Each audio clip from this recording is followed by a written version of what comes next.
Hello, everyone. What is going on? My name is Timpedia, and welcome back to the TNT Podcast, episode 196. We're almost. Oh, we're so We're close. so close. We would be at 197 if we hadn't missed 2 weeks, but that's what happens when life gets in the way, and this isn't a real job. For real. For real. But who else doesn't have this as a real job? On my right. Also known as Andrew, but mostly known as Friedman. And on my left. Only, I got no witty comment for. I'm just Tyler fine. today. I got I no got witty nothing. comment. I'm just Tyler. Yeah, that's it. And we're going to get right into it because we got a whole bunch of news and a bunch of things in Watch and Play, but there really is some news. Most of it's not too major, except for, oh my god, guys. No one knew that the Switch 2 was a real console, but they announced it. I would have never guessed in my really million real. years of life. It's only Can't been believe they leaked finally and talked announced it. about for 4 years. There's some of the takes I've seen about the Switch 2 launch have been some of the most brain dead things I've read in a while. The best one, someone said, "This is literally just the Switch 2," as an insult to how little changed from the Switch 1 to Switch 2. But like, Damn. I'm not sure what people are expecting. Like, I watched a 20-minute video about some guy complaining Nintendo used to be known for doing amazing gimmicks, and my they proceeded God. to list like every gimmick they did, and I'm sitting there like every time they did any fucking gimmick, they got punished for it. Yep. Like, this is 100%. The Switch was the best thing they've ever done, and they need to capitalize on it because they don't have the split handheld home console market anymore. They put all their eggs in one basket, and that one basket has to succeed. But also, like, okay, I know we meme about, like, what innovation is there, but, like, you could argue that the Wii and the Wii U really came together to make the Switch. And, like, what innovation is there? I don't want to say what innovation is left, because there's always something new that I'm not smart enough to think of. But, like, if you look at the trajectory, there's not, like, the motion things with a little wand are kind of established to be the best way to do these things. There's a big market around people now understanding grab this stick and it works as both a motion thing and a small controller. So I mean, I think the Wii definitely paved the way to VR gaming. sure, that's but that's never going to be what Nintendo does. Yeah. So that's what I mean is, like, in terms of a company that wants to sell a couple $100 home console, where do you really go? Like, Back to gimmicks. No. Well, but honestly, but what other gimmicks really are there? So there was one gimmick on the Switch that didn't get explored a lot, and then it sort of ended up coming.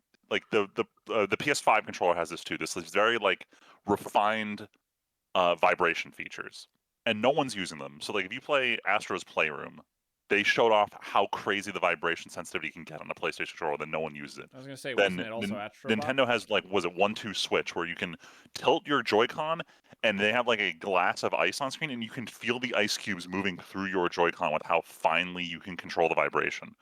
So they had these crazy feedback features. They aren't really good gameplay features, but I think they're great for immersion on existing games like that already exist out here without Sure. new weird ways to control. But like no one's doing them because they want to support multi-platform. Not everyone has the same vibration features. But even beyond that, that's not a feature that anyone in the general public is going to give a shit about.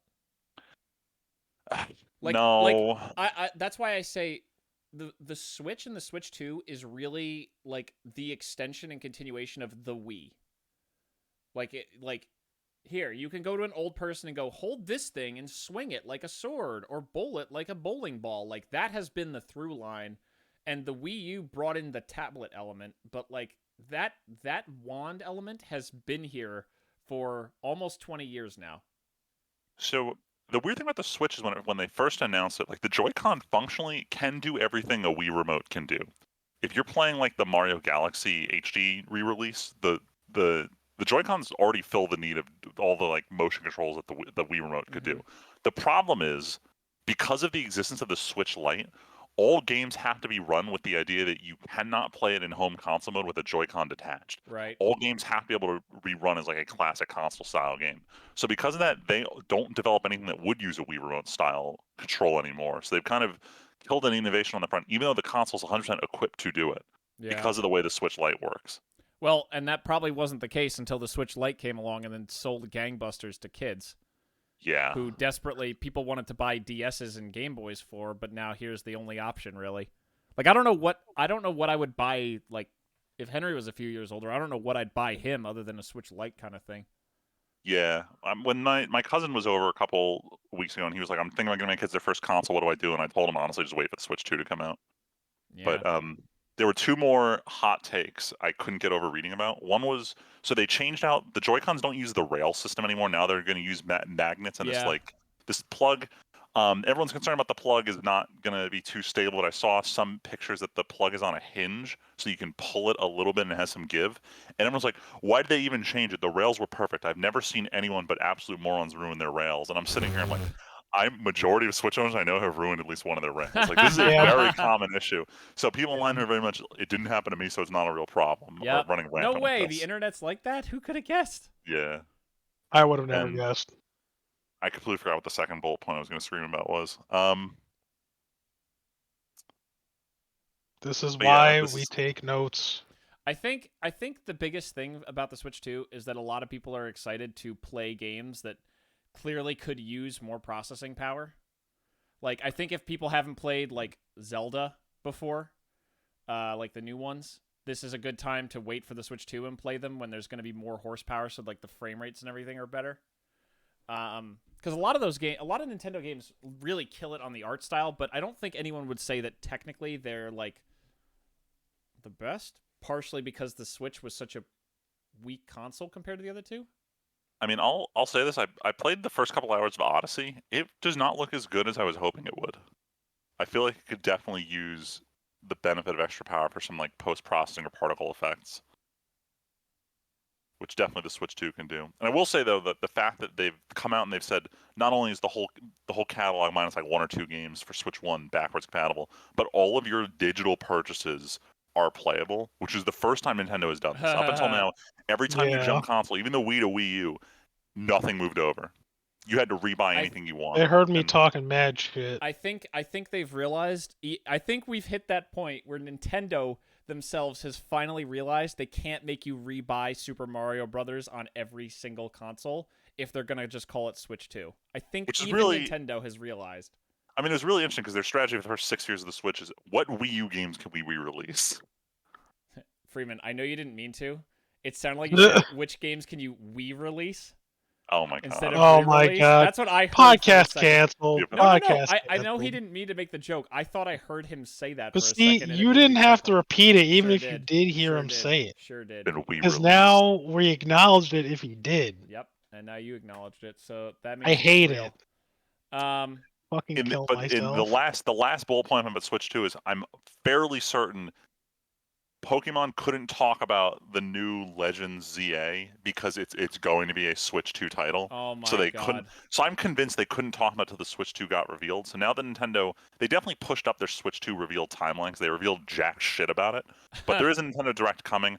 I imagine the second the Switch 2 is revealed in full, we're getting more Pokemon details because I mean, it's this is actually the longest gap we've had between Pokemon games, and I'm happy about this because maybe it means they're going to put out something it's better so than what they funny. have. It's so funny, Freeman. I was talking to Ed over the weekend actually, and he was talking about wanting to play old Pokemon games again, and I was like, "Oh boy, you should." Or no, he was telling me that he had like bought an old Game Boy so that he could play Pokemon Yellow, and I was like, "Ed, you should talk to Freeman. He's really into like retro, like modern retro consoles." And he's like, "Oh, has he played a lot of Pokemon games?" I'm like, "Freeman played almost every single Pokemon game that's ever existed." And he really hates the new ones. An ex-Pokemon master. It's okay, Freeman. As Tyler and I have predicted, every time you've said you're out, as soon as Switch 2 comes along, it's going to be like, and they pulled him back in. Facts. Look, I grew up thinking I'd be like Ash Ketchum, but the older I get, the more I realize I'm just Professor Oak. What, Yeah, send the kids out to go catch them all and then reap the Yeah, rewards of like, all go that take a data? picture of this Mew for me. I'm too lazy to do it myself. Yeah, I wasn't. Michelle and I have just like reserved like, yeah, we've decided we're not getting a Switch 2. Really? Yeah, because like we barely play this. I mean, granted, I'm Yup. playing Echoes of Wisdom right now, but like that was the first game that like what was the last? I'm trying to think of the last game. Oh yeah, she played Arceus. That was the last game that we had. Oh, and then I played. I've been using it for Ring Fit Adventure every once in a while. Oh, that's, But, yeah. But that's Yeah, I like think really it. I don't count that as like a game. That's not a so. game. That's a piece of exercise Workout equipment. Yeah, so my stance for Yeah. Switch 2 is the same as it was for Switch 1, where I'm not buying until that must-play game comes out. And unfortunately for me, with Switch 1, it was Smash Bros. And then, like, honestly, I still haven't beaten the single-player mode on Ultimate. So I don't know. In reality, I may end up not getting a Switch 2. I don't see myself playing Pokemon Legends ZA until I actually go and play Legends Arceus. But I don't know. Yeah. I also have that niche of a Steam Deck if I wanted to like play a portable console, Yeah, I you guys are guess. both in that Steam Deck gang. Yeah, between the Steam Deck and the Retroid Pocket 5, I have a lot of other handheld gaming devices that pull my attention before a new Nintendo console would. I'm so curious. That's actually a good point. I know we've been talking about this a minute, but I do want to throw out there. I know that we talked about, in I think the last podcast, about how CES, there was a lot of companies that are really leaning into this Steam Deck space. I wonder if that hurts the Switch 2 compared to the Switch, because the Switch sales, I mean, they're still huge. I'm sure they've slowed down in the last year or so since the Steam Deck has really picked up steam. But I'm curious to see if those, you know, screen in the middle, joysticks on the side, they're not detachable, but like these alternative, more powerful devices that are dedicated for mobile, but have the ability to like plug into a monitor or something, are they going to kind of hurt the sales of the Switch too? I definitely feel like we're starting to hit the breaking point here because for a lot of games, I don't know how many it was that were multi-platform and not coming out on Switch, but the idea of like you can play Fortnite, you can play all the free PC games that you get from Epic Games Store. Like Nintendo finally saying like you have a full back catalog, so you don't have nothing at launch. It very much lets them compete with PC, where you just you have a massive catalog of free games to play. So that definitely has like a selling point in the PC market. I think the big issue is that for a lot of these handheld PCs, the price is a little larger than what most people can afford. Like the Yes, Steam very Deck, true. like we're at the point where like a refurbished Steam Deck competes directly with a Switch 1, which is Yeah. not the worst way to do things, but still, it's you got to pay more for. I mean, you get more out of it, but yeah, still you got to pay But more. you get way more out of it. You do, yeah. The issue is, I think the good thing about the Steam Deck is for most people who don't like the whole idea of tinkering with your PC to get games to work. With Yep. Steam Deck, 99% of the time, as long as the game is deck verified, the preferred settings work fine. So you don't have to mess with anything. It's very much a consoleized experience for PC gaming. Which I think is what PC. I think that's why Valve has been heading in that direction for a while now with like the Steam controller and things like that, because they really know that the thing that stops PC people isn't Windows. well, it's having to do any work at all is the killer of PC. Absolutely, and I think with them finally having other handheld PCs launching with SteamOS is going to be like the watershed moment where suddenly it's super simple to just pick your manufacturer and it works just fine. Oh, Yep. this is not Switch 2 and it's not on the list, but speaking of, we don't have on the list how Valve banned all the games that relied on in-game ad revenue and all the developers of them from Steam. Did you guys see this? I saw I the did announcement. I didn't not. quite follow what they meant by it. Yeah, like I'm assuming this is like free-to-play games where it's like they just have in-game anything that's ads. basically a mobile game, Tyler, where it's their revenue was in-game ads and they were free to play, like basically every mobile piece of garbage ever. Oh, Those are I all see. banned from Steam, and the developers were banned too. Dang. Which is chef's kiss. Fantastic decision. That's You know weird. Steam did that, and then Sony had their moment where they started removing what they were calling shovelware games from PSN, which is sparking the conversation that Nintendo has yet to remove a single shovelware title from the eShop, Well, that's making it hard to find any real games. Freeman, let's just celebrate the fact that you can play Switch 1 games on Switch 2, okay? Let's not expect them to like That's bad. Actually sell half quality the reason games. they're probably doing that is because they don't feel like making a new eShop for the 5th time. Like that could easily just be it. Just make a new browser site. You know it's not good news. Well, maybe it's good news in the sense that maybe we can finally accept that BioWare is dead and gone forever. BioWare got hit with some pretty huge layoffs. Wait, didn't they just announce a new game or something? Well, They no, sure did. Well, they said after Dragon Age Oh, Veilguard release came a out, new game, yeah. they released. Well, no. After Veilguard came out, they were like, okay, now a bunch of people are going to go work on the next iteration of Mass Effect. Wow. Yeah, that's what it was. And then they went, oh shit, Veilguard didn't sell that hot. Okay, we're gonna put like 5 people on like the look ahead of Mass Effect. Everyone else has nothing to do because we're not doing any DLC for Veilguard. Let's just let all those people go. So they sacked a whole ton of people, including the game director, Veilguard, and a whole bunch of other people. Sucks, but I mean, BioWare, I don't think it's crazy to say since Mass Effect 3, BioWare, I mean, for all the talk about Mass Effect 3's ending, I don't think anyone would say that Mass Effect 3 was an objectively bad game. I would say that BioWare since Mass Effect 3 has been pretty abysmal. Tyler, do you think that's fair? So Michelle and I were talking about this. I don't 100%. I agree, but I don't think they're 100% at fault. Oh, no.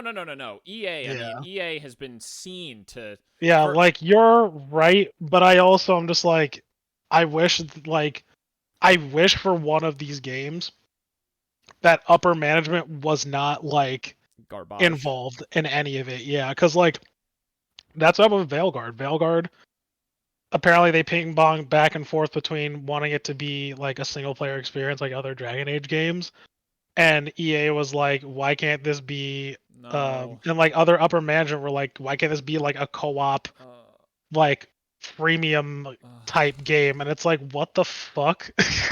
And what did you get? A Dragon Age game that doesn't feel like a Dragon Age game at all.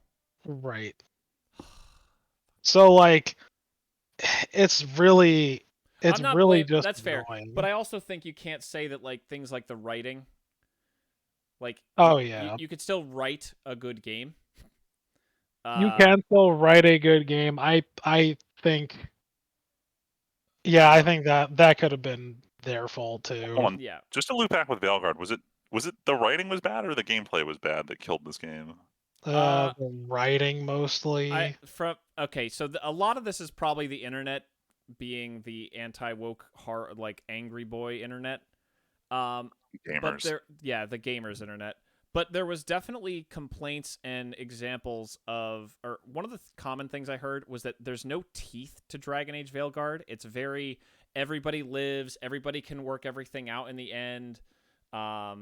There's not much death. It's not very gritty. Whereas you go back to original Dragon Age, like, boy, that game is pretty brutal, even compared to Mass Effect. Like, people get like squished and like murdered right in front of your face. And like, Tyler, you remember how you become a Grey Warden?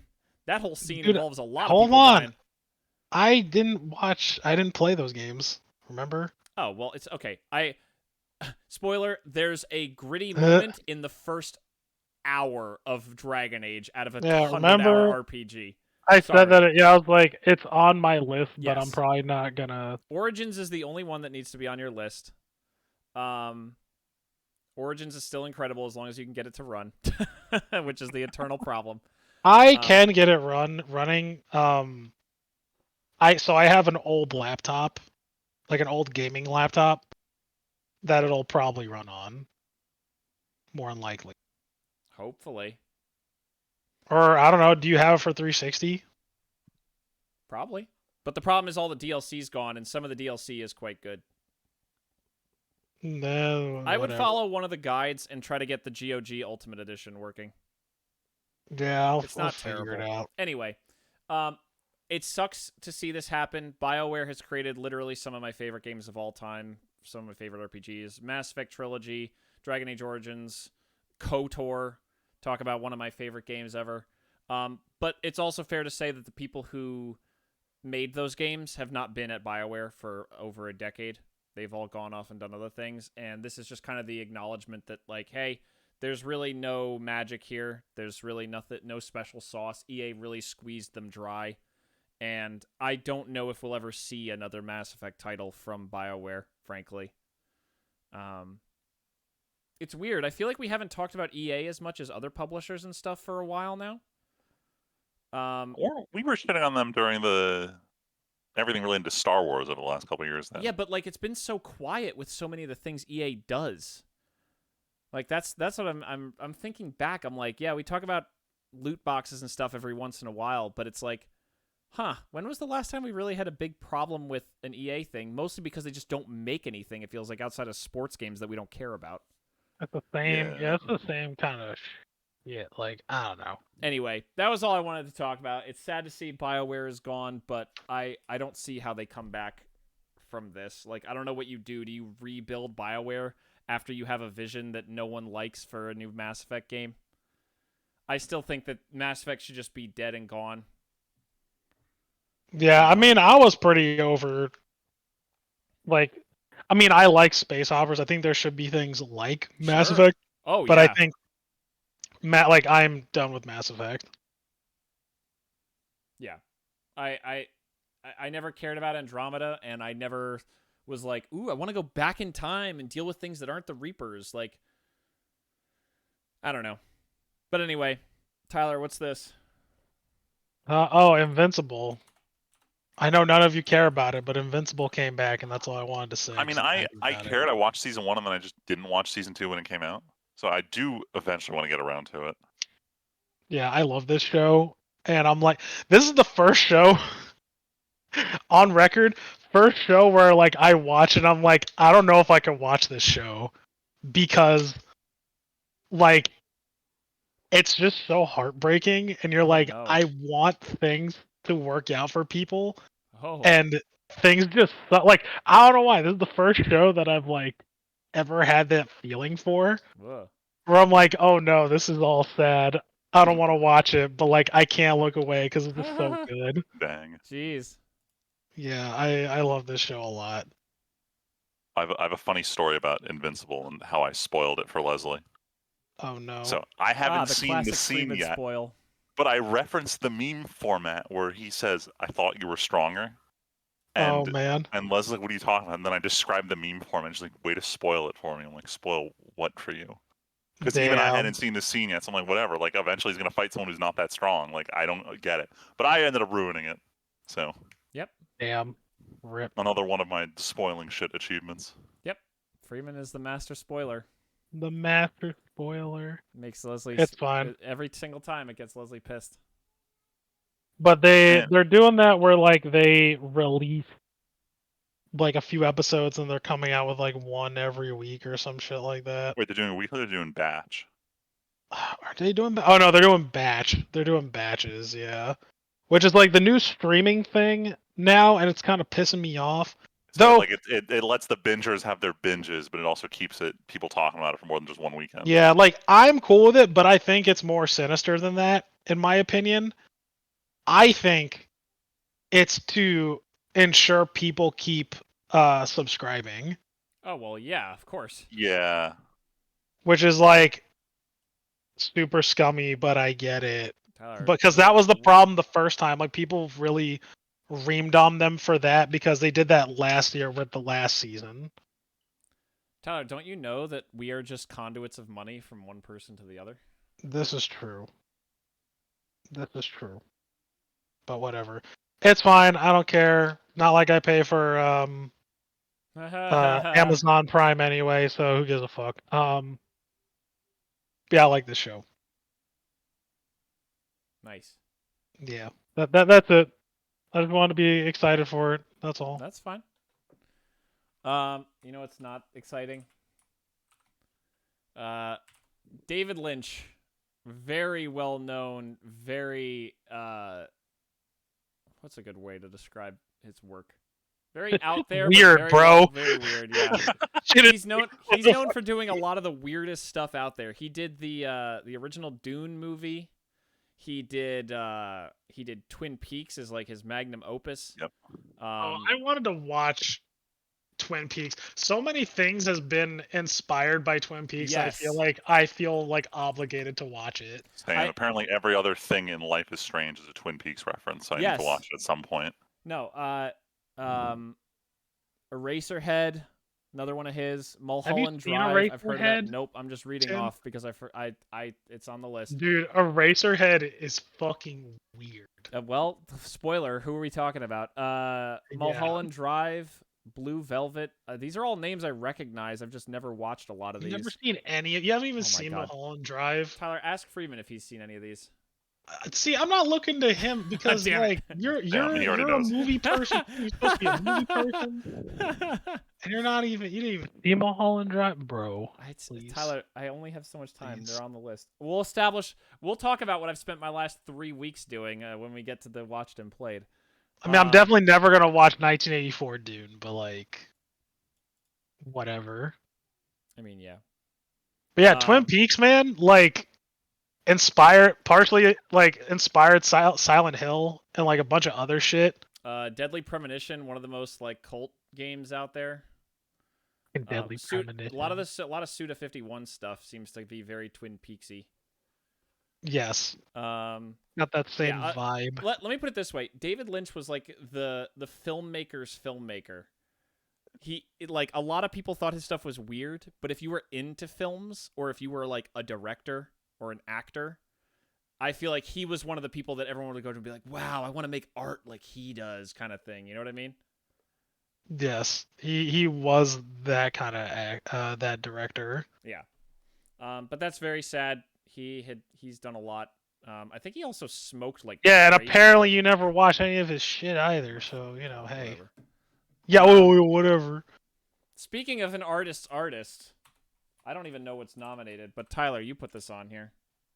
Yeah, I did a bunch of shit that I don't give a fuck about. All right, let's see who got.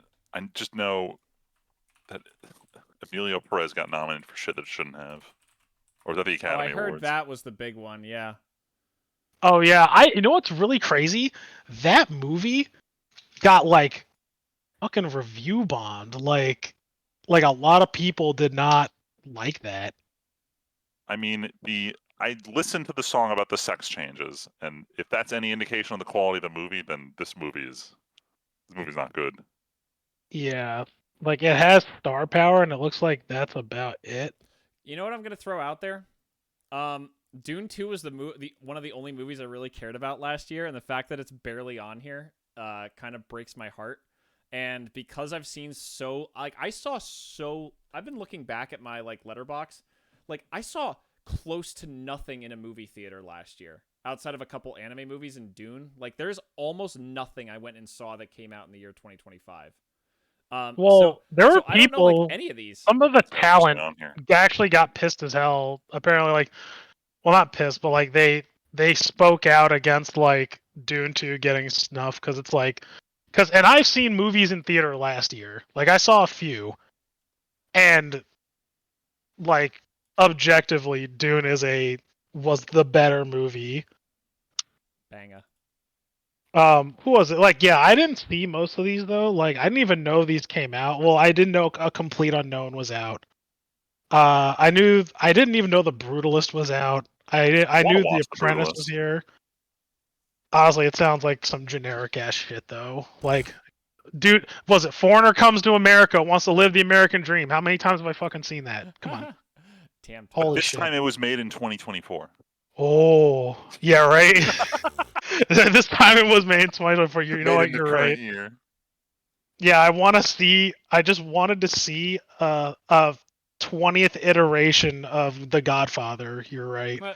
But Tyler, it's not like that. Yo, all right. Wicked was good. Wicked was a legitimately good. I sit down and watch Wicked because I saw it on Broadway. I'm familiar with the plot line. I want to see how they did the movie. Yeah, Wicked was pretty good. It was the first movie I saw this year. Yeah, Wicked was good. Dune 2 was obviously the best movie. I liked. No one gives a shit about this, but I thought Terrifier 3 was fantastic. I'm sad to say it. That's probably not a movie that would have made the Oscars. Yeah, I know. Tyler, you know what? That's okay. They need a category that's like the fan vote category, and that category will never match up to a single other Oscar ever. Yeah, I know. There should be. I wish there was like a fan pick for the Oscars. The problem is there's no good way to do that without like it being ruined by bots or something.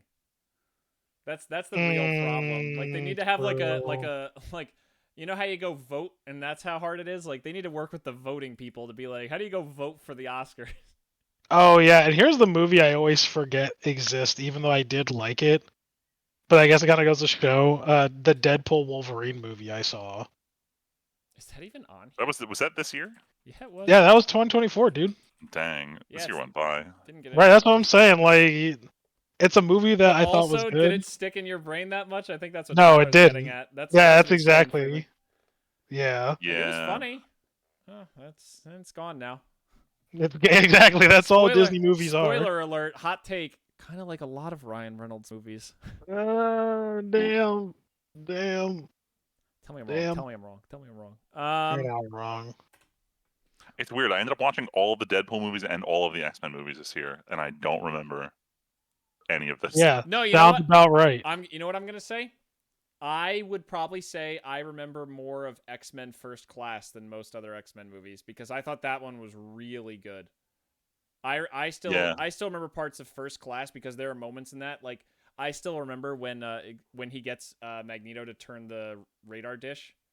That's still one of the coolest scenes in like a whole X-Men thing to me. There's a lot of cool stuff in First Class, but I would agree overall that I don't remember a lot of those movies.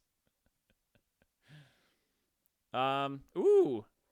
We get to talk about magic for the first time in a long time. All I right. get to take a nap.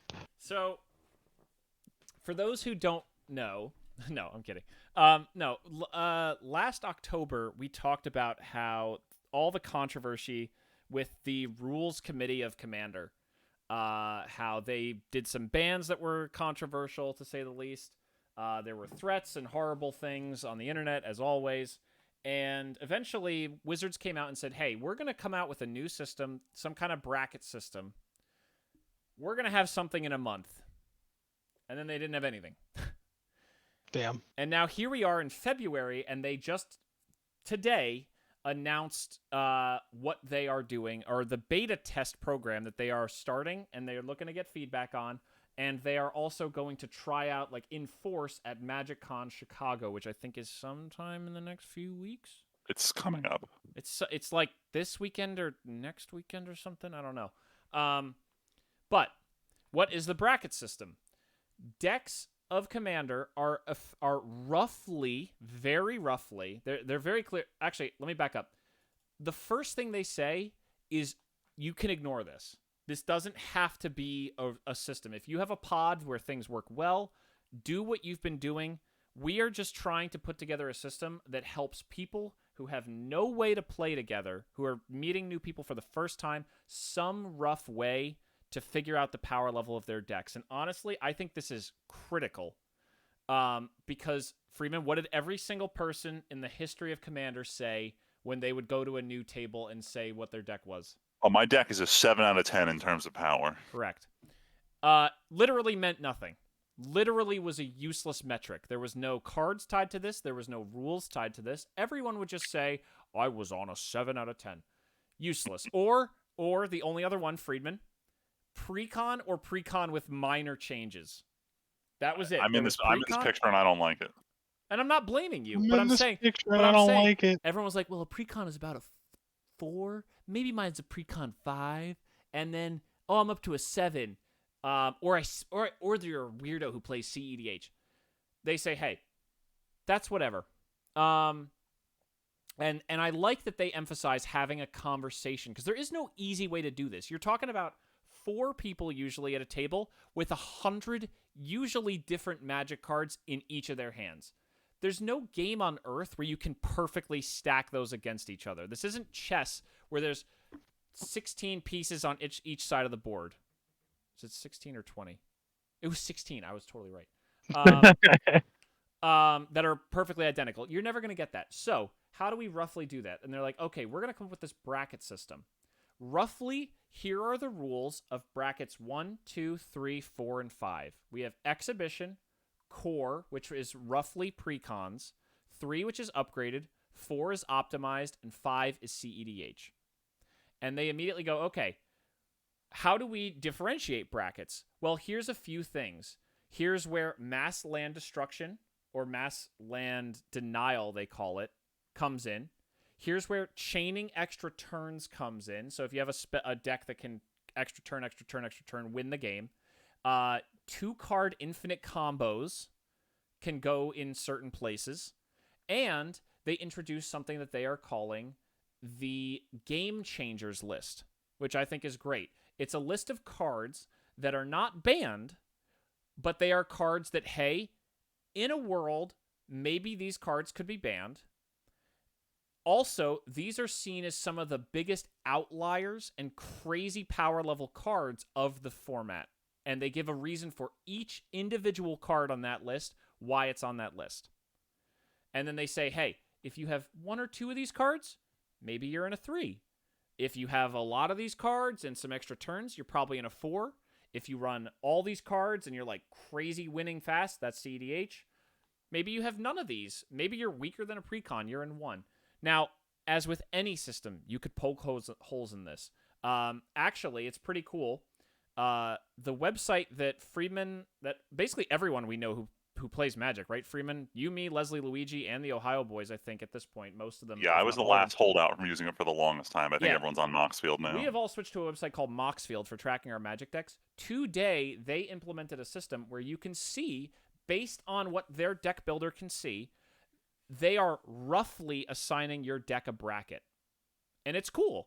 I actually looked at the list for my decks, and I thought, this doesn't seem quite right. And then I thought about it, and I was like, no, this seems kind of reasonable. I actually don't think the numbers are too crazy, but you could argue anything. I still think that considering all of my decks are 3s and some of them are 2s, that automatically to me seems like maybe I don't know if there shouldn't be like a 6th bracket in there to kind of differentiate a little bit. 3 seems, I know everyone will probably say they're a 4, but I honestly think 3 is where most people will fall, Friedman. Yeah, with the other group chat I have with Magic guys, among all of the decks all of us own and regularly play, only one of them was a 4. Everyone else fell in 3s with the occasional 2s just because they weren't running a certain combo of strong cards. So like, which it's, I would say is the most fun area. I think we all have a lot of fun when we play Magic. But I think also you and I have talked about there are definitely stronger players in decks and weaker players in decks across all of our groups. And to slap all of them roughly as a 3 seems unrealistic. yeah. I mean, I'll go the counterpoint. I was concerned when they first announced the bracket system, and I was like, great, now we have to start like designing decks for certain brackets. And the fact that they've said, nah, this really isn't meant to be like a here are your different formats and more of just like here are your guidelines for how to gauge power in a conversation with other players, I think is definitely they're doing it the right way. And I think that was kind of the point I had started with and definitely want to end on is I think this is the best way to do it. I think keeping it open-ended and having a list of cards that are, they even say, hey, there have been cards that we've had to emergency ban before. Nadu, crazy problematic. We're not even going to spend a year and a half with him on a Game Changers list. We're just going to ban that. That was egregious and a problem and our fault. But here's cards that if you have this in your deck, this is a card we think other players would want to know about. And that seems perfect. I look at this, and Freeman, you know what? My eyes went to? Red cards. What 2 red cards are on there? Jessica's Will and Underworld Breach. My favorite deck of all. I was a little shocked to see Jessica's Will play in the list. But I'm not, because out of that cycle, Jessica's Will is crazy the best. There is no other card in the game that if you have your commander out will give you that amount of value for 3 mana. Draw 3, 7 mana? Crazy. And both of them are in Vance. And Vance, so I was like, well, that means Vance is a 4. But no. She doesn't have any other 2-card combos. She doesn't have anything else crazy. So I don't know why I was convinced you had the mana rocks to make her a 4. You know why? Because you probably will after I don't run Chrome Mox, and I don't run Mox Diamond, and I don't run Mana Vault. So in reality, you might actually, because they said they're going to start unbanning cards with the next iteration of this, and I can imagine perhaps if I can kick her back up to a 4 and put Jeweled Lotus and Mana Crypt back in that sure list, I will do that in a back. second. I mean, I love those cards so much; they're so fun.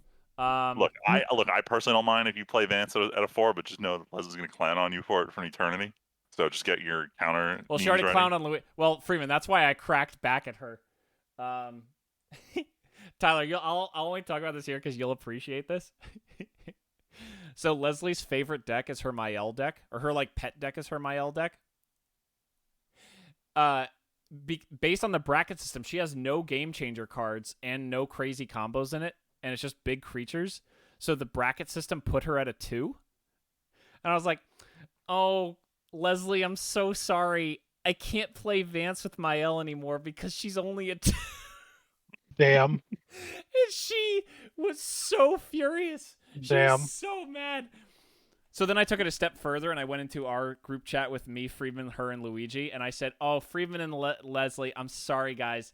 I can't play against some of your decks anymore because my paper decks are only 3s, and you guys have some 2s, so I just can't play with those decks anymore. Damn. And she just went, wow, you're a lot tonight. You're a lot tonight. Damn. No, I thought it was hysterical, but I knew it would push her buttons. But no, I think the system, funny enough, as I'm making it, does exactly what you want it to do. I do think it's funny, Freeman, that a lot of blue cards are on this list. Blue and black are by far the most represented colors. Red and green have almost nothing on here. But I think that says a lot about them seeing CEDH tables and knowing what cards have the potential to end the game. Like, green stompy creatures might win the game a lot, but what are they going to put? Cultivate on the game changers list? Yeah, I mean, they already went and they said, like, they labeled, and they need to clarify what they mean by, like, some tutors versus a lot of tutors in the deck, but they went and said, like, tutoring for lands, this isn't that high impact. We're not going to make a big stink about it. Yeah. Yeah, exactly. So, I am glad to see some of the cards that are on their Game Changers list. Don't get me wrong. Like, things like Smothering Tithe, Trouble in Pairs, Bolus's Citadel. Like, this seems like a list that really somebody thought about a lot. Would I change some things on it? Sure. I'm sure every single Magic player would look at it and change things. Oh, so as a quick joke, Tyler. So there was a couple weeks.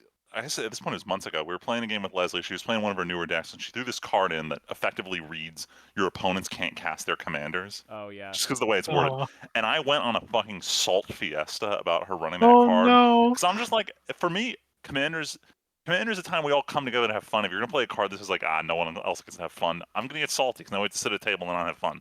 So I went on a little mini rant. Leslie was shocked. I was so mad. And just because of the way they sorted the list alphabetically by color, that card was the first card on the list. So I see it, I'm like, no way. Fuck nerd. That's really funny. But to her credit, she immediately took it out of the list. Yes. Also, I totally called that out to her when she was building that deck, and I was like, just so you know. She's like, nah, I want to be mean one. And then she was probably surprised by how upset you were, and she's like, oh shit, I don't want Freeman to be mad at me, so I'm just going to get rid of it. Look, it's very rare that I get super mad at cards, and I may have gotten unreasonably mad at that one card. Yeah, but you also get unreasonably mad at Vance when she shoots your commander again for the... Look, man, you understand why. You get it.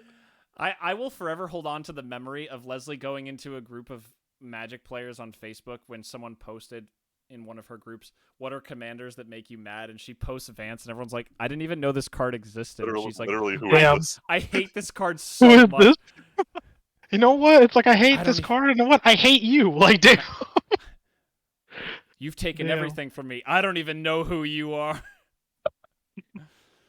Oh boy, I need to run for a sec, but you guys can talk about some Sony Entertainment news, because it's all so good. Happy 30th birthday, Sony! I very much enjoyed the 30th anniversary just because when I turned on my PS5, I could hear the PS1 startup sound. Dude, and that brought me immense great, joy. ain't it? Dude. I was so upset they had to get rid of it now the anniversary's over. Michelle saw me, like, turn it on and, like, saw the face that I had, and she's like, are you gonna be okay? I was like, you don't understand. You have no clue. It was so good. I loved it. I'm thinking back at the time because I was an N64 kid. N64 didn't have a startup sound, but I'd go over to my cousin's house and we're gonna play a game, and they turn on the PS1, and the PS1 had that smooth loading sound. Oh yeah. Blah. But then the inverse is the PS2 loading sound is every single one of my friends had disc read errors all the time. So it Oh was just like we would hear no, the opening over and over again in anticipation whether the game would load or not. To the point where I started hating the PS2 startup sound. that's upsetting. Really upsetting. But anyway, yeah, Sony news. Sony is very quickly realizing that gamers can't play more than one live service game at a time. So trying to make all of your games live services means you're intentionally fighting yourself for an addressable customer base. So That's it true. seems That's like true. they're backing out of the live service or backing out of the push for more live service games and realizing for every gamer who plays one live service game a year, that gamer probably plays like 3 to 4 single player games on the side next to their live service game. So it seems like they may be going Yeah. after the single player market again, even though for the longest time, like that was the thing Sony was known for. So we'll see what happens there. Fucking better. It's And terrible. yeah, and then this weekend, this is a fun one. So for anyone who was around in 2011, the PSN had a major outage back then that exposed some vulnerabilities with how much consoles are tied into the internet for what you can or can't do. If I remember correctly, certain consoles straight up could not launch games because any network connected. I don't even had to be network connected, but there was an issue with the PS3 not being able to account for leap years appropriately. So one year it got out of sync on dates and it couldn't verify if it should be able to run a game because it couldn't verify its own internal date. So for a while, no one could play games. And it required an update, but they didn't know how to release the update because the verification software also used dates to figure out if it should be using certain software packages. They had to figure out a way around it. And we had like a month long where PSN was down. So everyone keeps bringing this up. Sony, since then, has not had the greatest track record of network dependency. So come this weekend, PlayStation Network goes down. A bunch of people are up in arms just because you can't play Fortnite on the weekends now. But the big thing was that the last open beta for Monster Hunter Wilds was set for this weekend, and they ended up extending it because of the outage. But it did expose to a lot of people how many games you don't really own, or how many of these online games just straight up cannot function with the PSN out. Some have found a lot of single player games don't function without PSN working, and just had to figure out, hey, just turn off your Wi-Fi. I almost learned the hard way that Metaphor Refantazio, which is a single player game, because of the way they implemented searching for your cloud saves, it works fine when your internet's offline. It breaks when the PSN is unresponsive. If I go to save, it goes to load your cloud save as an option to save on, but because it doesn't get a response back from PSN, it's stuck loading forever, meaning you Oh can't save wow. while the PSN is down. The save menu doesn't work in Refantazio. Oh Um, my so god. thankfully, I was doing I would do like a quick dungeon loop, 3 minutes, then save. If I had been stuck on my like one of the other sections where I was going like an hour at a time before a save, I would have lost it. Thankfully, there was a behind the scenes autosave I was able to load up. But turning off Wi-Fi solved it. This is one of the scenarios where, as a developer, you don't really consider the fact that like the main service you're going to use, not that it's offline, but it's online and not responding. It's very much an I understand this is not a use case you really test for, but there were a lot of unintended side effects of the PSN being down the way it was. And the way Sony handled it of just not even acknowledging the outage. This thing was out for more than 24 hours. They did not update the status page. They did not tweet about it. They didn't give any communications until they had fixed it. And like this is the worst way to do things, especially for a paid online service. Like if Paid online service, dog. yeah, Like like you have a status page that you just elect to not use. Like this was dog shit in terms of how they respond to a digital outage, especially for a company like Sony, who at this point is either like a mostly digital company. So egregious. A lot of people are now becoming aware of like, well, what happens if the PSN's down? What do I have? And people realizing a lot of their games collections don't work if you just rely on like the PS Plus subscription service to play your games or game streaming. You don't have access to any of that shit when the internet's out. So a lot of people are realizing like, hey, if I don't own my game, I don't own my game. Which for us old school gamers, it seems super obvious, but for a lot of the new schoolers who didn't realize what any of the downsides were to not owning your games, they're starting to figure it out. yeah, and you know what? I've been saying this for a hot minute now. And so has what's his face? Ross from Game Dungeon. Tim knows what I'm talking about. I don't know if you know who I'm talking about, but Tim and I I have, know him. yeah. Like he's been actually I think he's foregone like a lot of his content because he wants to he like has been focusing a lot on this like dead game shit. But like Games dude, it's games are real. unavailable to play or purchase. Yeah. But dude, it's real. It's real and it's fucked up. I'm not a fan of it. I'm actually really glad that I don't. Oh, what am I saying? I messed up and I keep forgetting. No, that should remind me to go unsubscribe from it because I had it on auto renewal and I somehow forgot to take it off like a bad. Oh, for PlayStation Plus. Yeah, because like I don't use it. I don't need it anymore. I like it for some of the free games you get every month, but other than that, I probably don't need it anymore. Now that well, actually, no, I will need it during Monster Hunter season. But once I'm done with that, I'm probably done playing online for a bit. Why you're not gonna get on a PC? So I'm not. So here's the deal. Mhm. Monster Hunter Wilds has very difficult requirements, and I'm still having issues with my PC randomly shutting down for power related issues. So I'd rather not fuck around with it and or figure out, do I need to go and buy your 3070 from you, because my rig may not be able to keep up with, specifically the graphics card, may not be able to keep up with the Wilds requirements. I'm just grabbing this one for PS5. Knowing Gotcha. me, I will grab it on sale when it's half off on Steam for PC, just so that I have it. Mhm. Because I'm still very much a believer. Like I like keeping my PC backlog. Or not backlog, but just like having them available on PC. Because as consoles die out, they age. Like PC is almost always going to be available. Windows has gotten pretty good about their architecture staying the same. That I'm pretty sure Windows 12 is going to have Windows 10 game support whenever Mhm. that happens. Um, so I'm definitely down to repurchase stuff on sale, especially if they're good games. And based on what I've seen from Wilds, it's going to be a good game. But I'm just going to do this one on PlayStation. Gotcha. Going back to our previous short talk about like if it gets thrown in the PlayStation, it's gonna work, and you know it's gonna work. Yeah, this is 100% that case, because like even another one of the issues is I don't have a high resolution monitor hooked up to my PC at my apartment. Hmm. So I'd be stuck playing on 1080p versus being able to play on 4K with the PS5 just because I have it on a TV. So that's 100% a me problem. I should just get a better monitor, and once bonus season rolls around, maybe I will. Hey But yo. yeah, I want the pretty graphics for Wilds, and that's in like we're like 2 weeks away, and I cannot wait any longer. I'm like dying to play another Monster, and I keep having to resist the urge to like fire up Worlds because I want to go into Wilds super fresh. But I'm excited. Hell yeah. Um, Yeah, I'm gonna have to stream that one day. yeah. Ooh. I'm probably gonna have to Twitch stream it because like I can still connect to Discord Yeah, from Twitch play stream. PSN, but they still don't do screen sharing, which I'm pissed they don't allow. And I'm wondering if it's still just a performance thing on PS5. But whatever. Um, maybe. Yeah, who the fuck knows? Yeah, I know. So they put out. So sorry, just because we're still talking about Monster Hunter Wilds, and then we'll get to the last thing about Mhm. Sony. They put out before the game release. They put out specifically a benchmarking tool that lets you run through like the first hunt and the tutorial screens to figure out like how well does your computer handle it. And a lot of people were concerned that now that the PS5 Pro is out, the base PS5 was going to have issues with it, and they've been very hush whisper about it. And I don't know why, but then I was watching Max Dude was doing a stream on it, and he was like, "Yeah, they gave me a chance to play the latest build on his own personal PS5, and he's like, I didn't notice any frame rate problems, and I was playing on the graphics focus mode. So supposedly base PS5 is perfectly fine with it, so I'm happy. Nice. Worst Nice. case, they're definitely the Monster Hunter team is good. They are definitely going to improve the game after release. Almost definitely whenever they do the like Iceborne, Sunbreak, whatever the like expansion model they do for Monster Hunter games is, they'll definitely do the improvement either before or at that time. So not too concerned.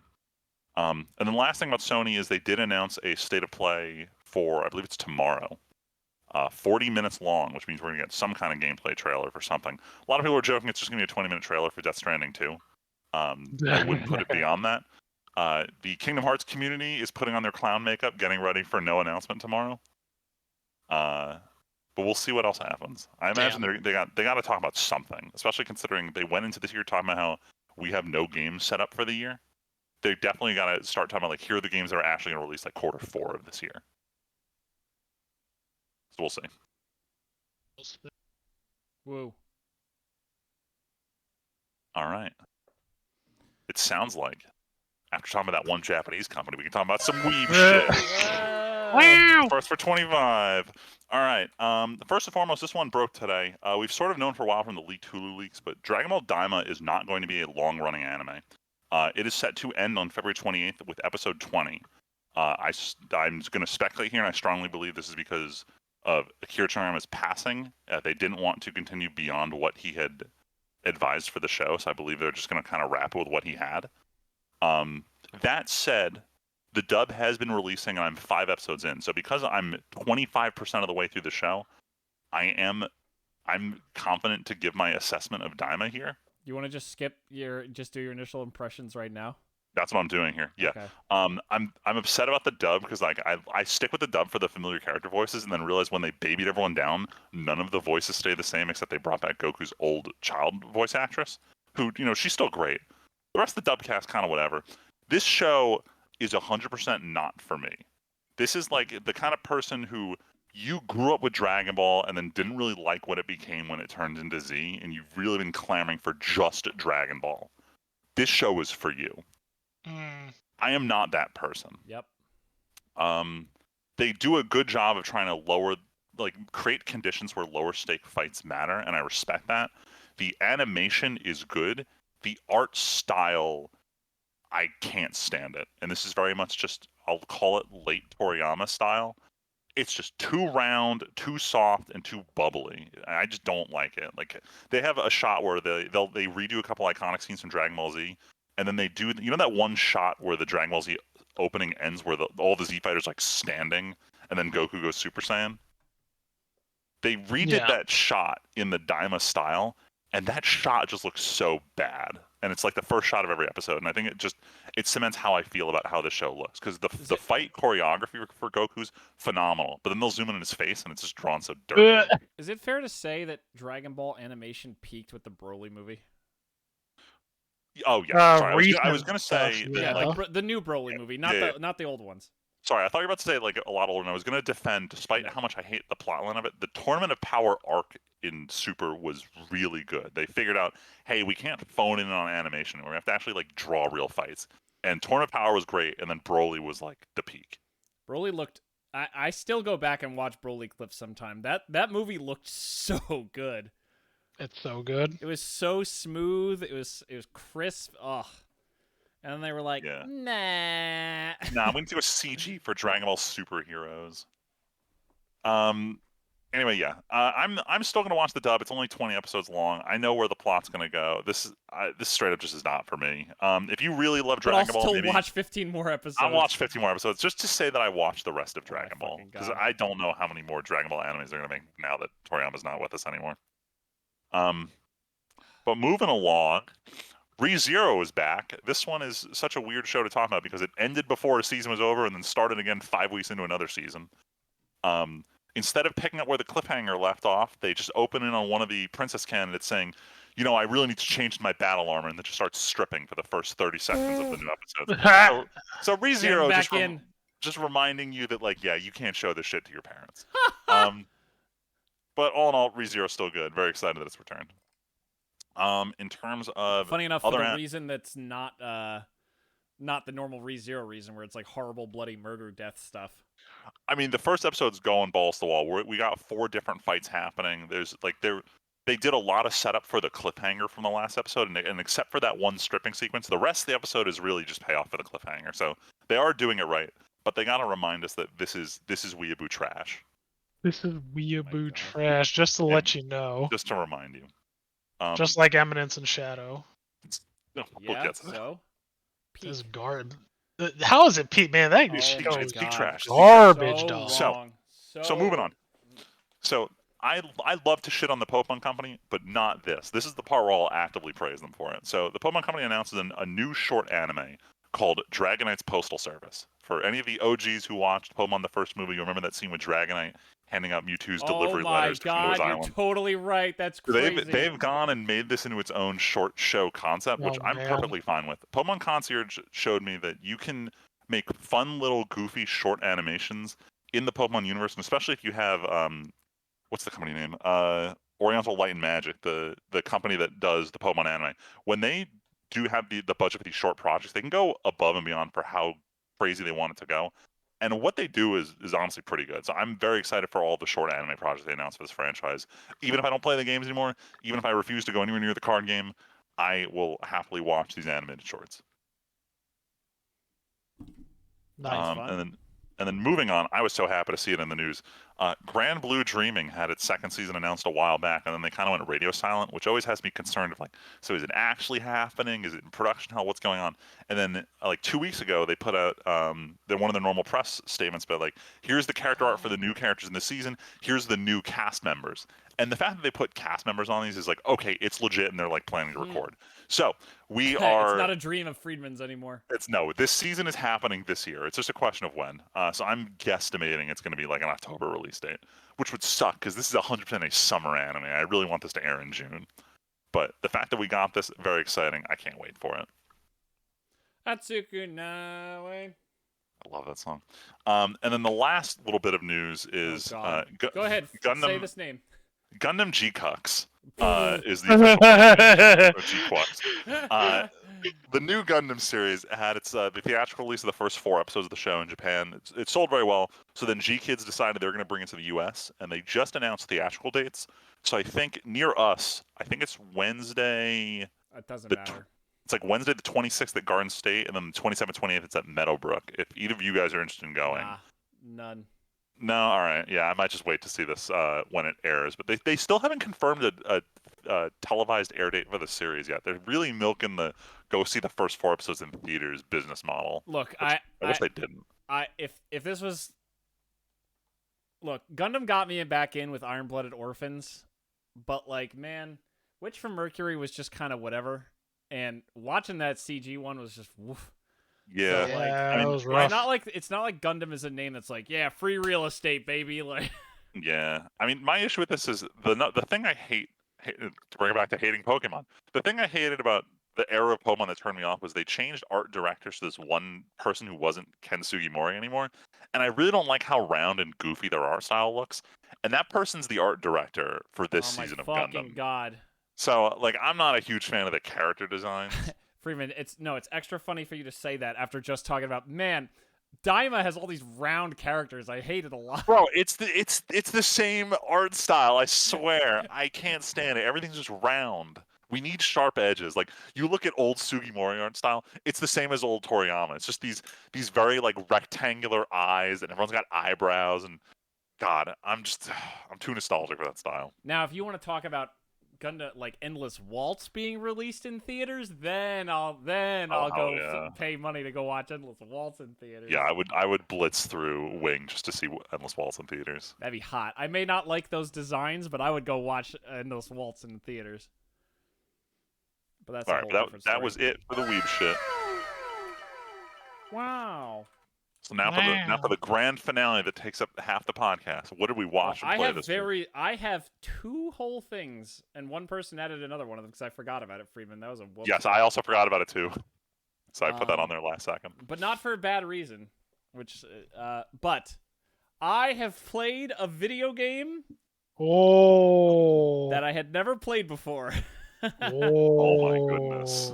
Dude. Since the last podcast, I have been hardcore all of my free time.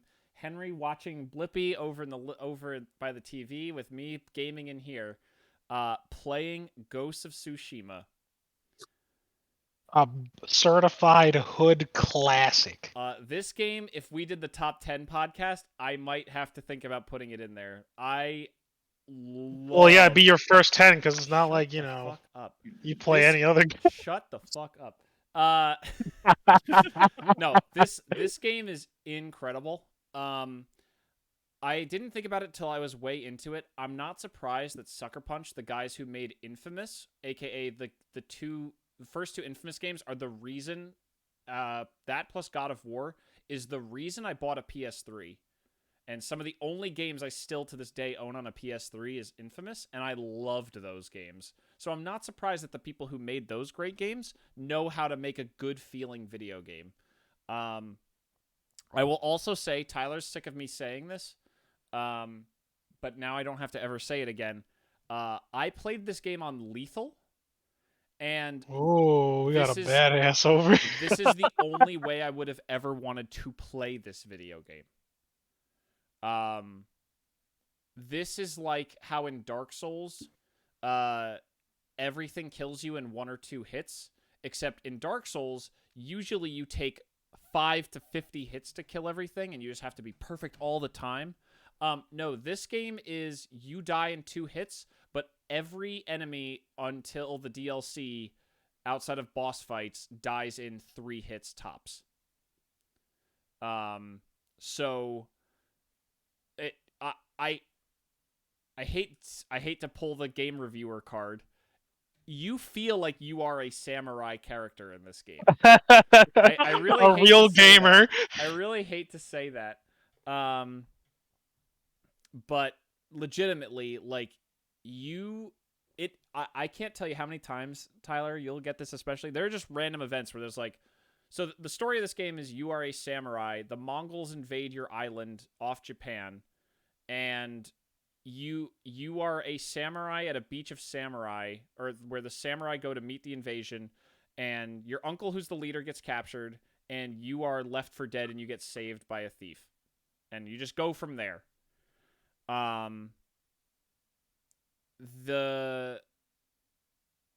The feeling of like in a game like this, if I wasn't playing on lethal, you would just avoid a group of random enemies on the road because it's annoying, because a fight might take 5 minutes for almost no reward.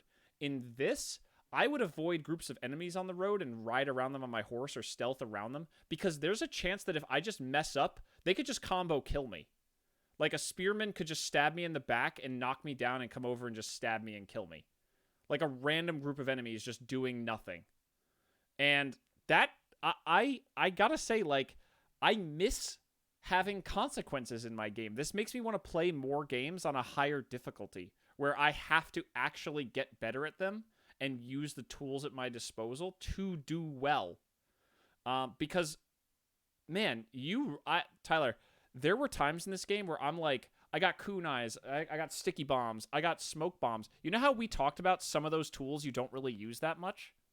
Yeah. I was pretty regularly, especially in like the big missions, having to pull out like multiple of all of those to win fights without just dying. So you started using wind chimes, poison wind chimes? No, because when I was stealthing, I wouldn't use them that much. Like when I was stealthing, it would just be all assassinate. Telling you, man, those were fantastic. I'm sure they were.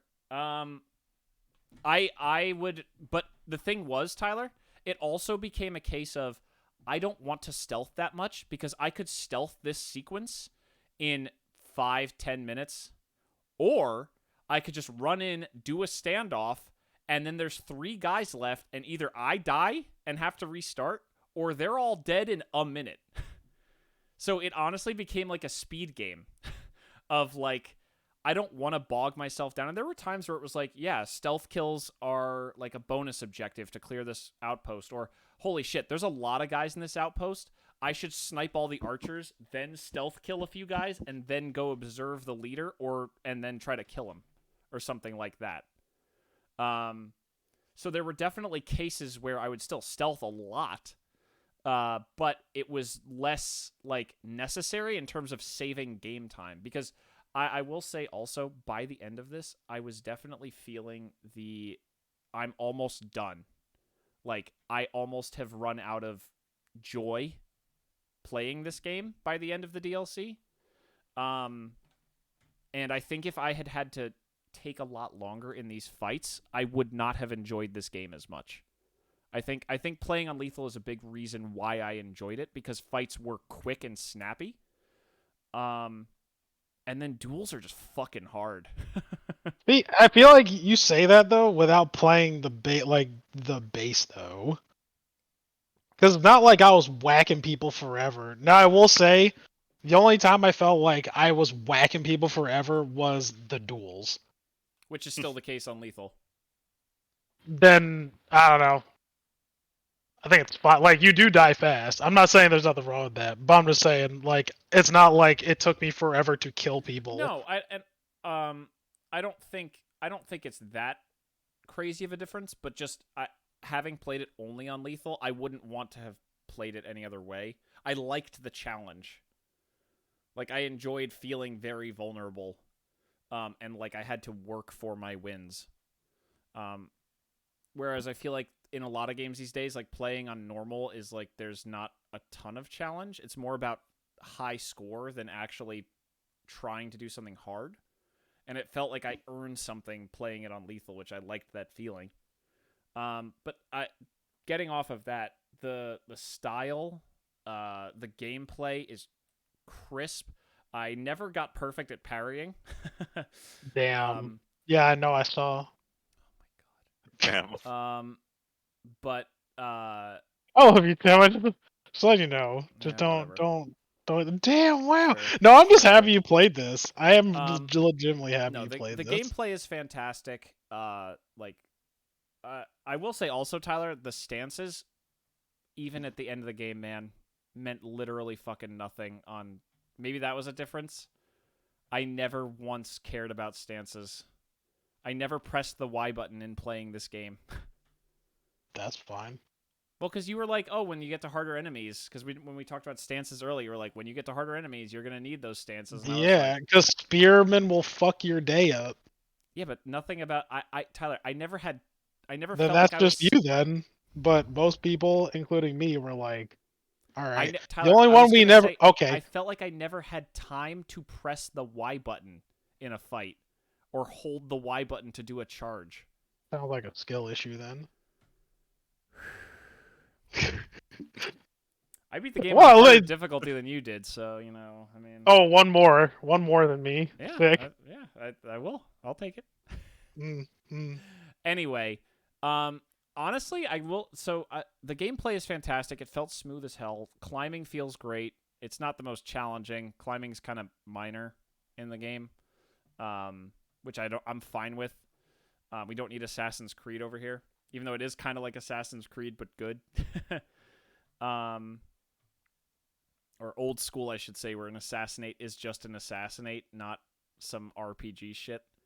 But I honestly found myself shockingly connected to the story. I didn't think I was as I played the game. I was like, I don't really care. I'm just kind of watching these cutscenes. But by the end, I was like actually finding myself really attached to the characters and like happy to see certain characters and like feeling emotional a little bit during some of the scenes. Which it was almost like sneaky. Like it was so weird. I was like I started the game and I was like, I don't really give a shit. It's just a samurai thing. I'm just a samurai. But watching Jin's journey of embracing the ghost and accepting that he is not a samurai anymore, I honestly found really compelling, especially compared to his uncle. So I found myself like shockingly engaged. Like I'm glad the game is one of those ones that kind of accelerates to the end. They don't do like 1/3, 1/3, 1/3, because the base game, Friedman, is the main island is split into 3 zones and it's Act 1, 2, 3. The acts are not the same size. They definitely front load a lot of the exploring and developing and stuff. So by the end of the game, you're like, I want to end this story, and it's like, okay, you will spend less time doing this part because there's more story to do. So I appreciated that, and I just enjoyed the story coming together. I enjoyed a lot of the side characters. Tyler, the woman who teaches you about poisons, who's like the keeper of your house. Oh yeah. Her bit was really short, but I actually kind of appreciated that like Jin gets to see her, and like what happens near the end of her second tale. There's not a lot of secondary characters, but like all of them had meaning. Like Taka, Yuna, Lady Masako, Sensei Shikawa, even Norio, who is less because he shows up so late. But like all of them are good characters. Man, that moment when the Khan, Tyler, you know what I'm talking about, in the middle of Act 2. Oh yeah. Yeah, that was brutal. That sucked. It was one of those moments where you're like, don't try, dude. Please don't. Please don't. You're just gonna... Nah, you fucking did it. And you did it. Yep. I will say, spoilers for the next 2 minutes. Tyler and I are going to talk about a very interesting conversation we had about the end of the game. Freeman, do you care? I don't. It's gonna be so long until I get around to this game that I'll probably forget. So the end of the game is you have a duel, and it's with a very you have one final duel, and it's like the most stylish end of a samurai movie moment ever. They go style everywhere in this game. There's like always leaves flying around and crazy grasses and all this stuff. You have a duel against a character, and it's the only choice you have that matters in the whole game. Matters. It's the end of the game. It doesn't really matter anymore. You can either kill the person or let them live. And I was like, of course I'd let them live. I am not the character goes, "Please, my honor demands that you kill me." And I'm like, "Well, I'm the ghost. I don't have honor anymore. I've accepted as Jin that I am not a samurai. I am not caged by honor. I still love this person. I will not kill them." And what did you say, Tyler, when I told you I that killed I that motherfucker. did not just Killed that. the shit Not out just of that. him. Well, I don't remember. You Oh, said what? That everybody else also Tyler said didn't kill every him other person who or played killed him. this I mean, game killed yeah, him. yeah. And I was like, this is so fascinating because I could and what it, but Tyler and I agreed it makes perfect sense for Jin as a character to do either of these things. This is not a choice where it's like, is Shepard gonna throw someone through a window or kiss a baby, and they're both completely disconnected from every choice he's ever made. No, these are both decisions that Jin would absolutely make as the Ghost of Tsushima. And Yeah, either one or the other for my sure. thing still is he loved this person. They will hunt him forever because of what he is. That is their curse. They got a fuck ton of samurai killed, and they are not the reason this island stands, but someone like this needs to live, and you at least know that he's a good one of those people. So why would you kill him? But then I can completely see Tyler's side and everyone else's side of like, this guy's been a bitch.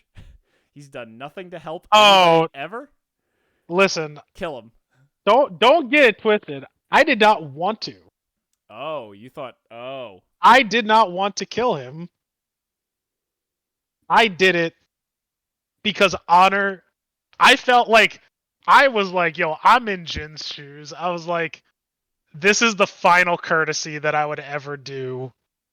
Like somebody, like if someone viewed themselves like that, I know they would rather die than Sure. live with that. Sure. Because it's either I kill them or they might kill themselves.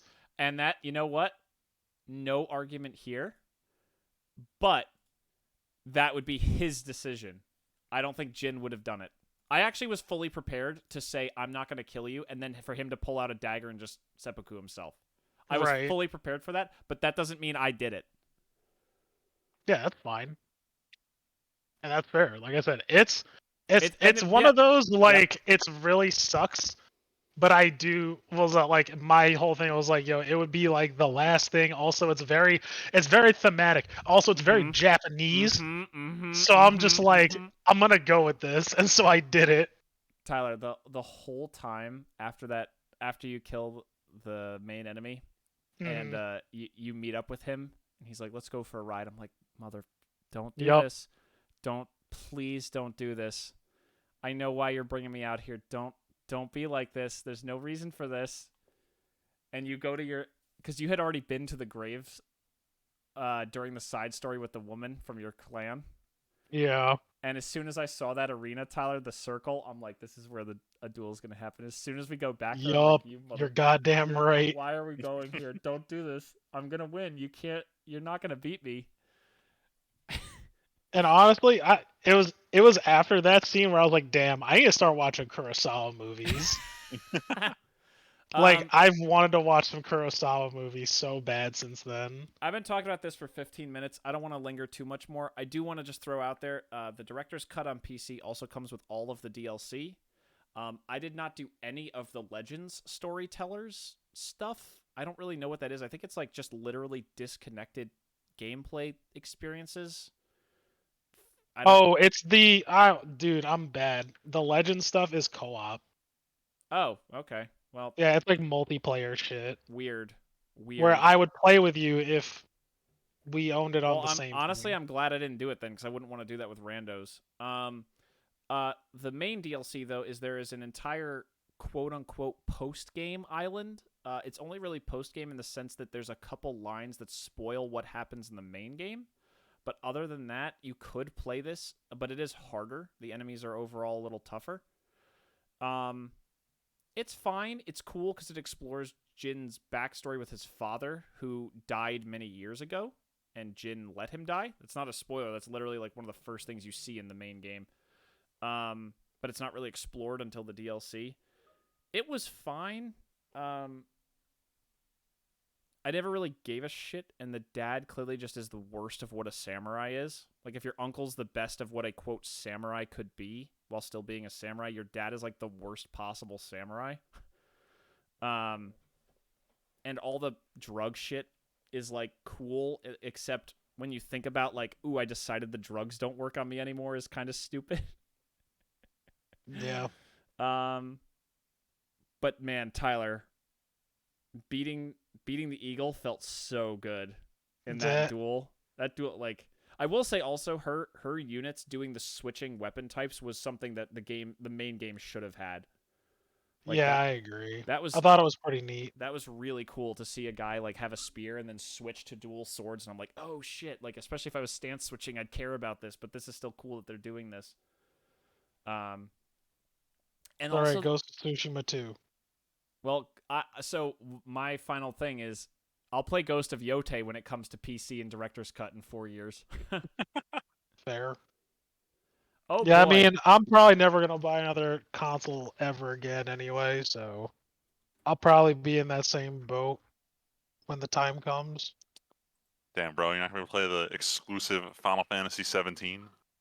Man, I'm over Final. At least being day Ooh, one buying Final Yeah, you're Fantasy. honestly with the way the last almost 20 years of releases have been at this point, you're kind of justified.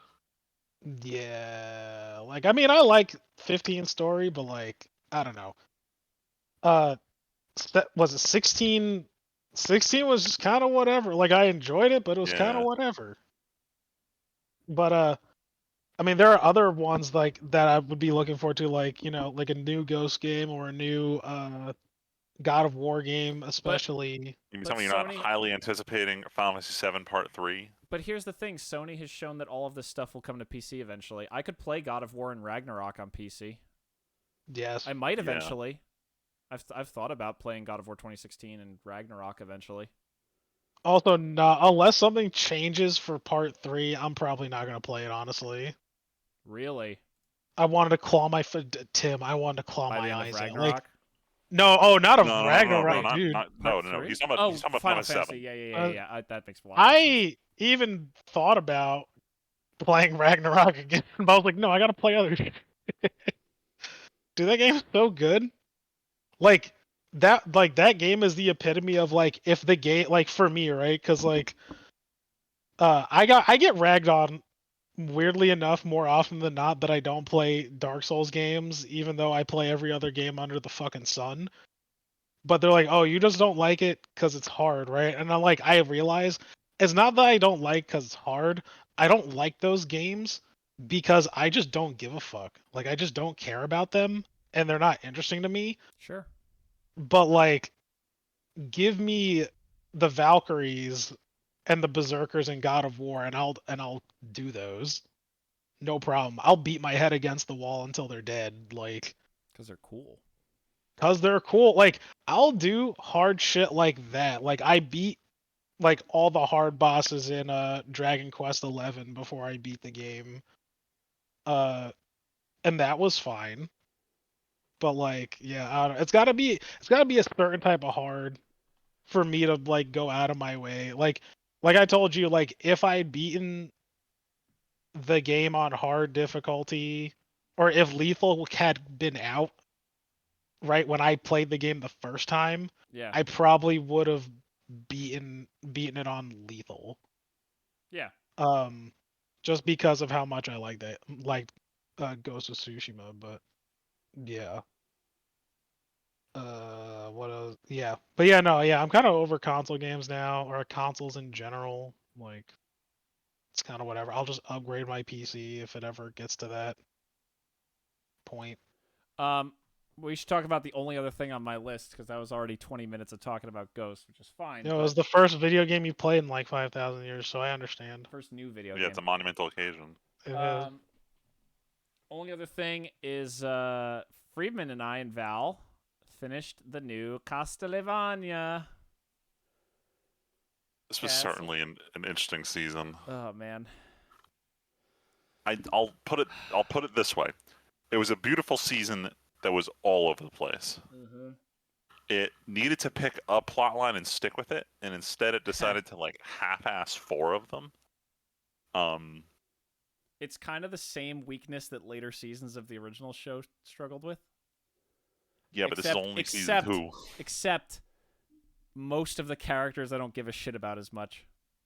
Because we didn't have those first 2 seasons of just focusing on 3 people and building a bond with them. Yeah. I think that's the big miss.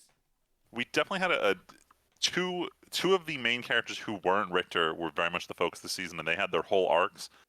Richter was kind of frozen, and he didn't really change from start to finish in this season. He was just kind of there for most of it. Well, because he had his arc in season 1 when he he got did. his magic back. But he was just kind of there for this season. So with his 2 immediate partners having the focus this season, I'd hope at least the villains would expand a bit. But the villains had like the worst plot lines of any Castlevania season. They didn't do anything to forward themselves. They just stole the mummy. Like all the things the heroes did, the villains just yoinked. They weren't. They would show the villains would show up at the last second, steal the objective, and then get away. Every time. I remember screaming at that museum bit so much. I was like, "Don't do it! Don't do it! Don't do it!" And then they did it immediately. I was like, "Fuck!" God damn it. But yeah, the fight animation was stellar this season. Yeah, I'll give it that. Oh, yeah. Yeah. So Tyler, I forget how much of Castlevania did you watch? What, of Nocturne? No, of any. Me? Oh, I watched all of the original stuff. Remember? Okay, the final 2 episodes of Nocturne season 2, are fighting up against the best 2 fights of the first show. For best show in terms of animation. In terms of animation, and I figure that's what you meant. Style. Yeah. Because of the elemental magic system, this is a contender for best season of Avatar: The Last Airbender. That's what Freeman kept saying was might be the best Avatar fight ever. Damn. No, the big final fight in episodes 7 and 8 of this show is, oh my god, it's so hot. Only like the fight against Death and the fight against Dracula match this. But boy, do I not give a shit about a lot of the plot that happened in this season. Yeah, there's not much else to say. I mean, the show looks very pretty. They're definitely trying to juggle a lot more things, and they just kind of don't keep any of it going. Like, it's really frustrating when the season starts with, hey, remember the only villain who died in season 1? They're back. Oh, God. Like, literally nothing from season 1 really mattered other than the mom, who is a side character for most of this season. One character goes through an arc of, like, going dark side for a little bit, and that's pretty cool. And then she immediately isn't anymore after one event.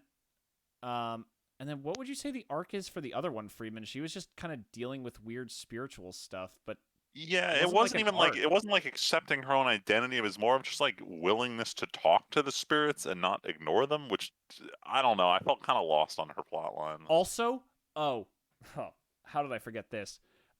Everything with the night creatures is the most worthless waste of time I've ever seen in this show. Yeah, they build up to this like internal revolution among the night creatures, and then nothing fucking happens for 10 episodes or 8 episodes. So, what was the point of any of this?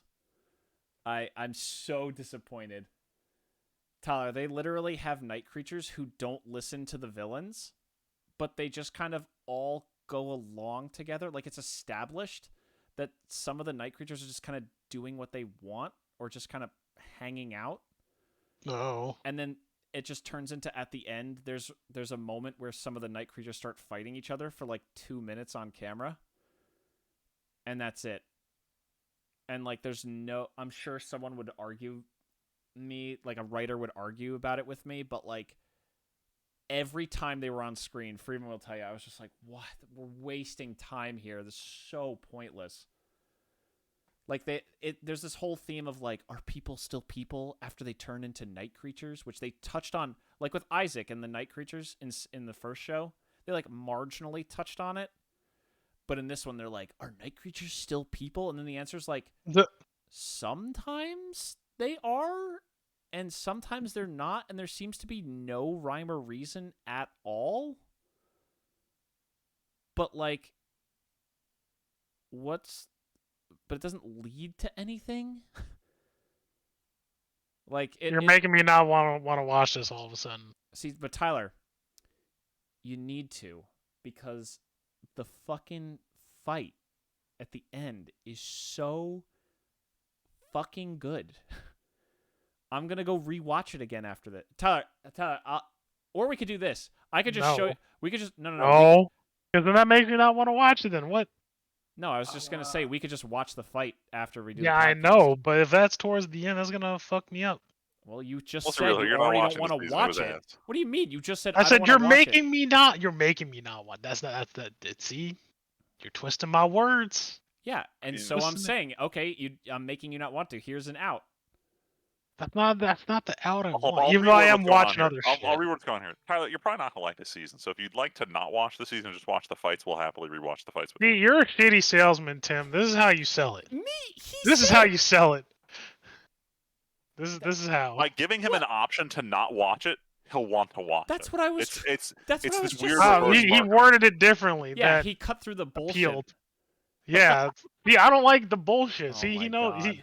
he speaks. Now the offer's off the table. My low ball brain cells, too like much on the table. Nope, offers off the table. You have to watch the show. Too bad. Too bad. No, overall, it was a frustrating season. I honestly don't know if there will be more Nocturne. They've like completely ended the plot line. So I don't know what Nocturne does from here, but I guess after Dracula died, you could have said the same thing about the original. So I don't know. They might do the same thing, and just introduce a new villain, but there's not like a hanging villain to this. Like Dracula had end of season 2 of Castlevania, you guys can correct me if I'm wrong. We had Carmilla and Hector. We had Isaac in the desert. I think those were the only open 2 plot threads, right? Hector and Isaac related? I don't remember. Because the next season was about dealing with Carmilla as like the main villain you followed, and then Isaac. This one doesn't have a single villain because the villain team was like 2 people. No, the mom. Fuck. The mom, Freeman. He's technically still alive, yeah. That seems like such a boring fucking plot line. Whatever. Also, our teams are splitting up way more than before. Like, Trevor and Sypha just kind of wandered off, but they were all still within like 100 miles of each other. This is like Richter and the other chick are flying way away. Anyway. Yeah, but now that we can summon dragons to fly, everyone's in the same place at the same time. Oh, shut up. That's so bad. I hated that so much. No, Tyler, they do the worst sin of fast traveling. Oh, There's no way to fast travel. Like, it's like how Trevor and Sypha fast traveled at the end of season 4 back to the castle, except there's no portal or anything magical like that. They just ran really fast, I guess. Damn. Yeah, it's fucking lame. Damn. But we'll see. I mean, Valve's going to make us watch this forever because Alucard exists as a character, so... I mean, he was incredibly sexy this season. We showed you the opening sequence with him in it. They draw him so beautiful. Oh yeah, speaking of great fights, that fight was fantastic. That was another great one. Anyway, I am now officially done talking for the rest of this podcast. You guys can finish it off for the way more things.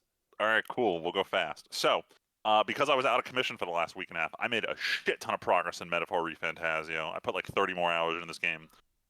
In terms of completion, the game takes place over 5 months, and I'm at the end of week 1 in the 5th month. So I don't have that much left. I have apparently big boss fight and then apparently 2 more dungeons, but I am doing all the optional side content. So it is going to take me a little while to get through this. Early verdict on this. I very much love this game. I think it solves a lot of the problems with Persona, but then also still exaggerates some of the issues with Persona. I don't necessarily agree with Atlas's statement that this would be our 3rd video game franchise next to Persona and then the mainline Shin Megami Tensei, because this feels like way too similar to Persona. But the freedom of not, I've said this on earlier podcasts, the freedom of not being in a Japanese high school setting lets them tell a much cooler story. So I love this game. My stance on this is if you've ever played a Persona game and you liked it, go try out Refantazio. I think this is a phenomenal game. I'm in love with it. Fantastic. And I'll report back at the end, because apparently there's more plot twists. I've gotten through supposedly one of the biggest ones, and I kind of caught onto it very early on. I don't think you guys are gonna play this, but like, so you know how you're allowed to pick the main character's name? Yeah. Because of that, they can never like refer to you by name. And there's another character that you supposedly look like. And halfway through the game, I realize, hey, this guy I look like, what's his name? Because I know his title, but what's his actual name? And then I realize, oh, this guy doesn't have a name either. I wonder if that's for a reason. And 100% it was. So I was able to predict one of the plot twists pretty early on, just because of the whole you name your protagonist bullshit. Damn. Well, so much for that. Yeah, whatever. But still good though. It wasn't like it ruined the game kind of twist, so it was still Mhm. fine. But I'm upset that I was able to pick it out because of odd gameplay nonsense. But yeah, that was it for video games. I gotta figure out when I beat Refantazio. It'll probably be in the peak of Monster Hunter time. So I don't know what I'm gonna pick up next, because like I don't know if I want to jump right into Persona 3. This is another long JRPG with the same style. So I gotta figure out what I'm doing next. Starting to sound like me, where you just play a whole year worth of RPGs.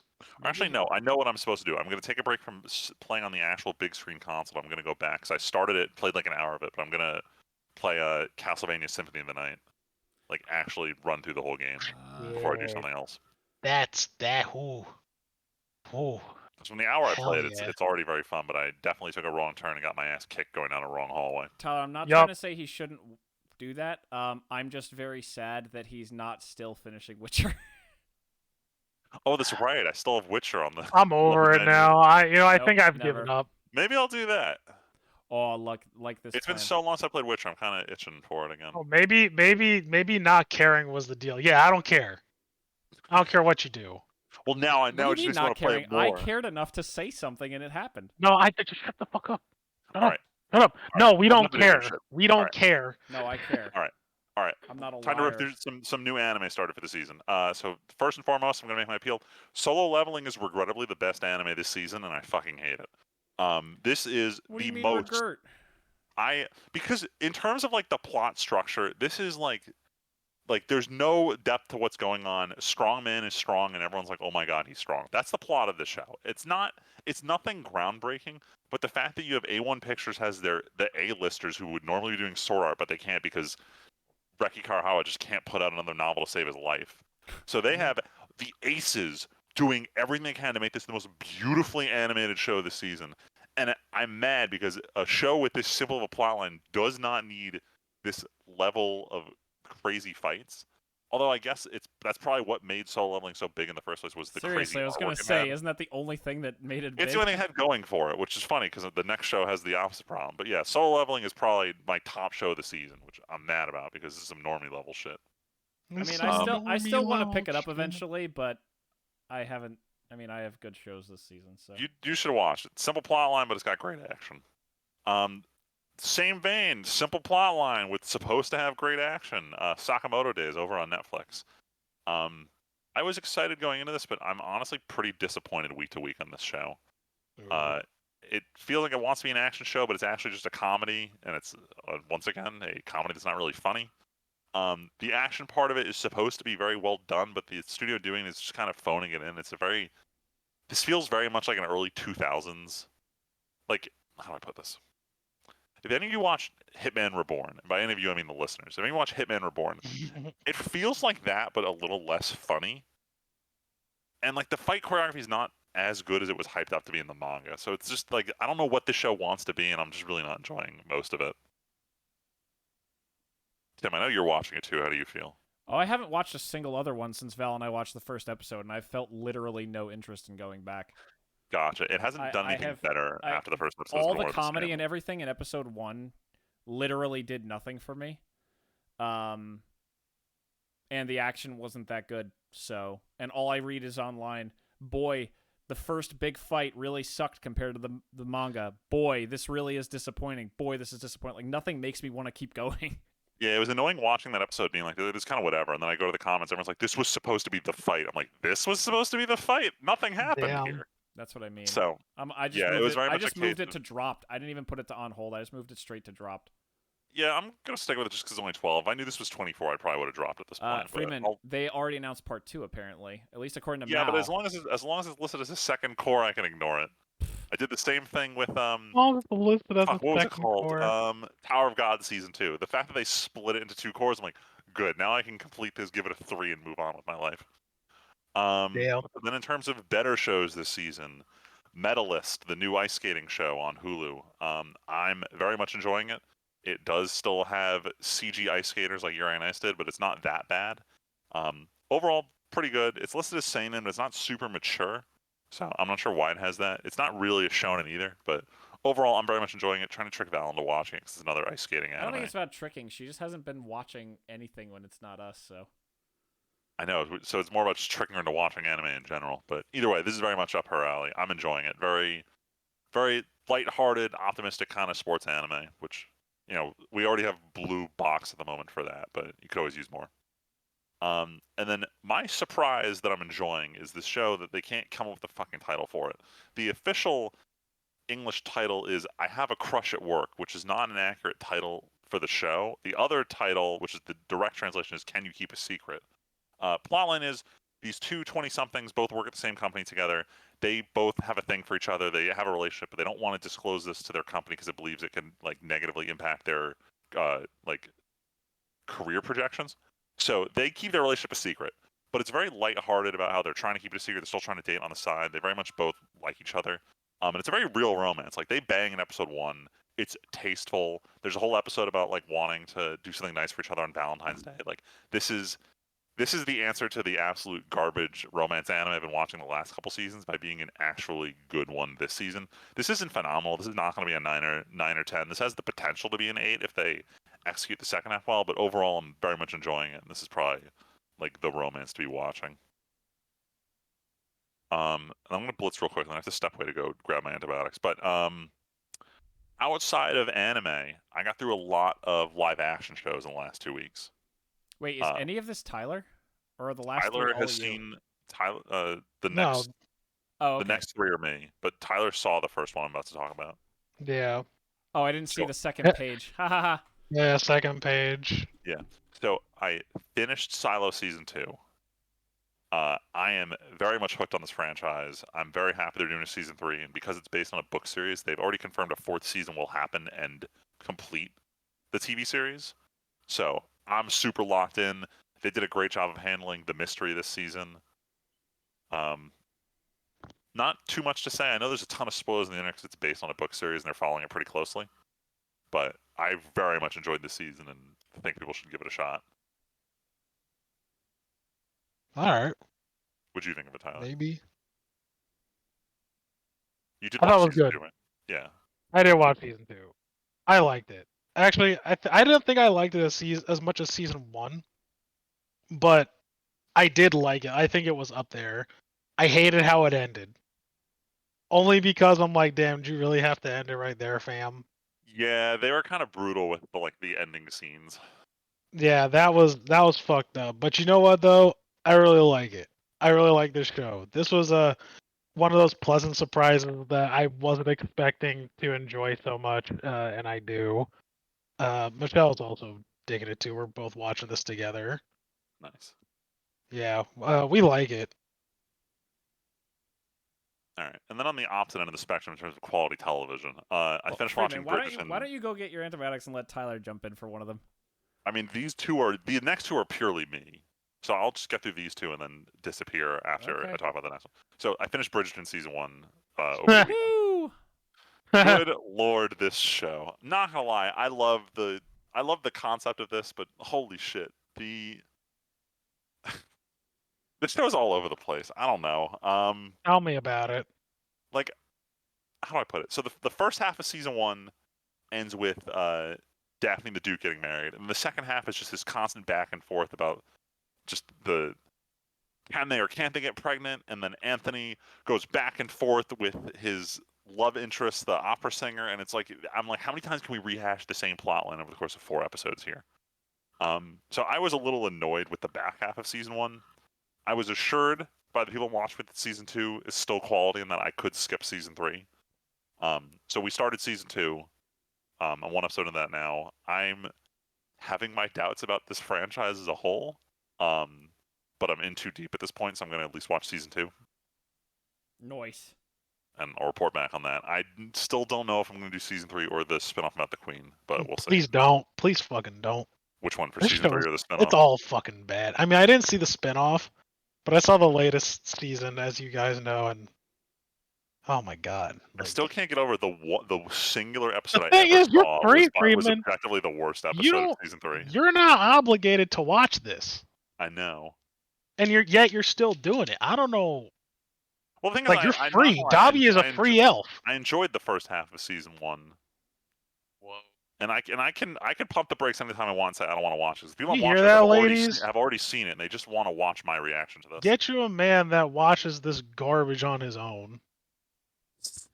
Because, man, Tim, would you have watched this on your own? No. I mean, I'm sometimes low-key being forced by 2 friends to watch it. Sometimes it's nice to, like, Tyler, you're also... No, I'm not even going to answer this. Just keep going. Just pretend you didn't ask me that. Nah, I'm gonna. After he leaves, I'm gonna ask it again. What? All right, you know what? I'm going to leave now. Someone else talk about another one, then I'll jump in for my last show, just so I want to get this stuff defrosting. I'll be right back. Yeah. Yeah, I'm asking. Tyler, no, you're talking about the Highlander. Man, lame. Tyler, no, all I was going to say is you're talking to the guy who enjoyed watching Jersey Shore as a dumb. Oh my trashy god, thing. that's right. So don't come at me being like, Tim, would you ever consider watching pure garbage? Like, yeah, sometimes I would consider watching pure garbage. Sorry. Forgot who I was talking to. Sorry, God I'm damn not it. this pure, untainted thing who's like, ew, I would never indulge in my inner raccoonness. God, the same man who just played like an S tier game. Yeah. The duality of man, Tyler. What are you gonna do? Duality of man. The duality of Banania. Shit, that should have been on here. We watched the last season of Banania when Leslie and Freeman were over a while ago. We watched the whole season in one night because they're like 2-minute episodes. Yeah. Oh, I started Battlestar Galactica. I think I told you guys that. Shit, no, you didn't. I did, yeah. Oh my I'm on God. I'm halfway through season 3, dude. Dude, that's crazy. That's amazing. Yeah, wait, did you watch the show? I watched it back in fucking high school when it was airing, dude. I don't remember it that well, but that show was hot. I'm gonna send you. I started watching Battlestar Galactica. Oh boy. Yeah, I'm sending you guys something. Oh baby. Dude, Battlestar Galactica was my jam. I bought the Battlestar Galactica Xbox game and it was terrible. So if you look at your phone, I own that, and I was like, hey, I didn't realize that I owned the same thing, right? And I was like, oh, I can easily clone this. Oh my god. So I bought a scope for it. Or really a site. Look at your phone. I sent you a picture. Yeah. I don't understand how that's related to Battlestar. It's the Colonial Marine Rifle. Tyler, like I said, I watched. Yeah, I know. I'm a loser. That's why. I'm not calling you a loser. I watched it 15 years ago. I would don't call recognize me a loser. it. Why are you a loser? Because, dude, I'm like, yo, cool. Immediately I'm like, oh, I need to clone this out. This is gonna be sick. Yeah, it's fine. Dude, Tyler, the Battlestar's fucking great. Battlestar's pretty cool. All right, I'll say this though. This season's getting it gets weird. So Tyler, here's the problem. Battlestar Galactica gets real fucking terrible by the end. Oh man, dude, the first 2 seasons were so good. So good. Yeah, Tyler. Here's the. You want to know the curve? As the number of Cylons known go up, quality go down. Oh no! I hate that. No, dude, the first like arc and a half for like this season 3 was good, and then we started watching it during dinner, and I'm just like, what the fuck is going Tyler, on? where are Like, they? oh my god, they're looking for Jupiter's Eye right now. So have they been on a planet? Yeah, they There went was a to colony. there was a colony that went in. That Tyler, was at the end of season 2 into 3. Tyler, the sacrifice of the Pegasus is like Yeah, the that last dude. great moment of that show. No, Oh no. don't say that. Tyler, No. Tyler, it is. I mean, it's still fine, but like that is a peak that you will never touch ever again. It is Oh the hottest fucking thing in the world, no. dude. I remember like almost No. crying. I was like, don't let the Pegasus die. It's so cool. They had 2, man. There were 2 of them. There were yeah, that scene was Dude, the best scene in fucking, the entire show for ugh. me so far too. Dude, ramming speed, baby. Ramming Because my friend speed. who got me into the show, he was like, "Yeah, there's a certain section that I want you to get to," and I was like, "Oh my god, I get it."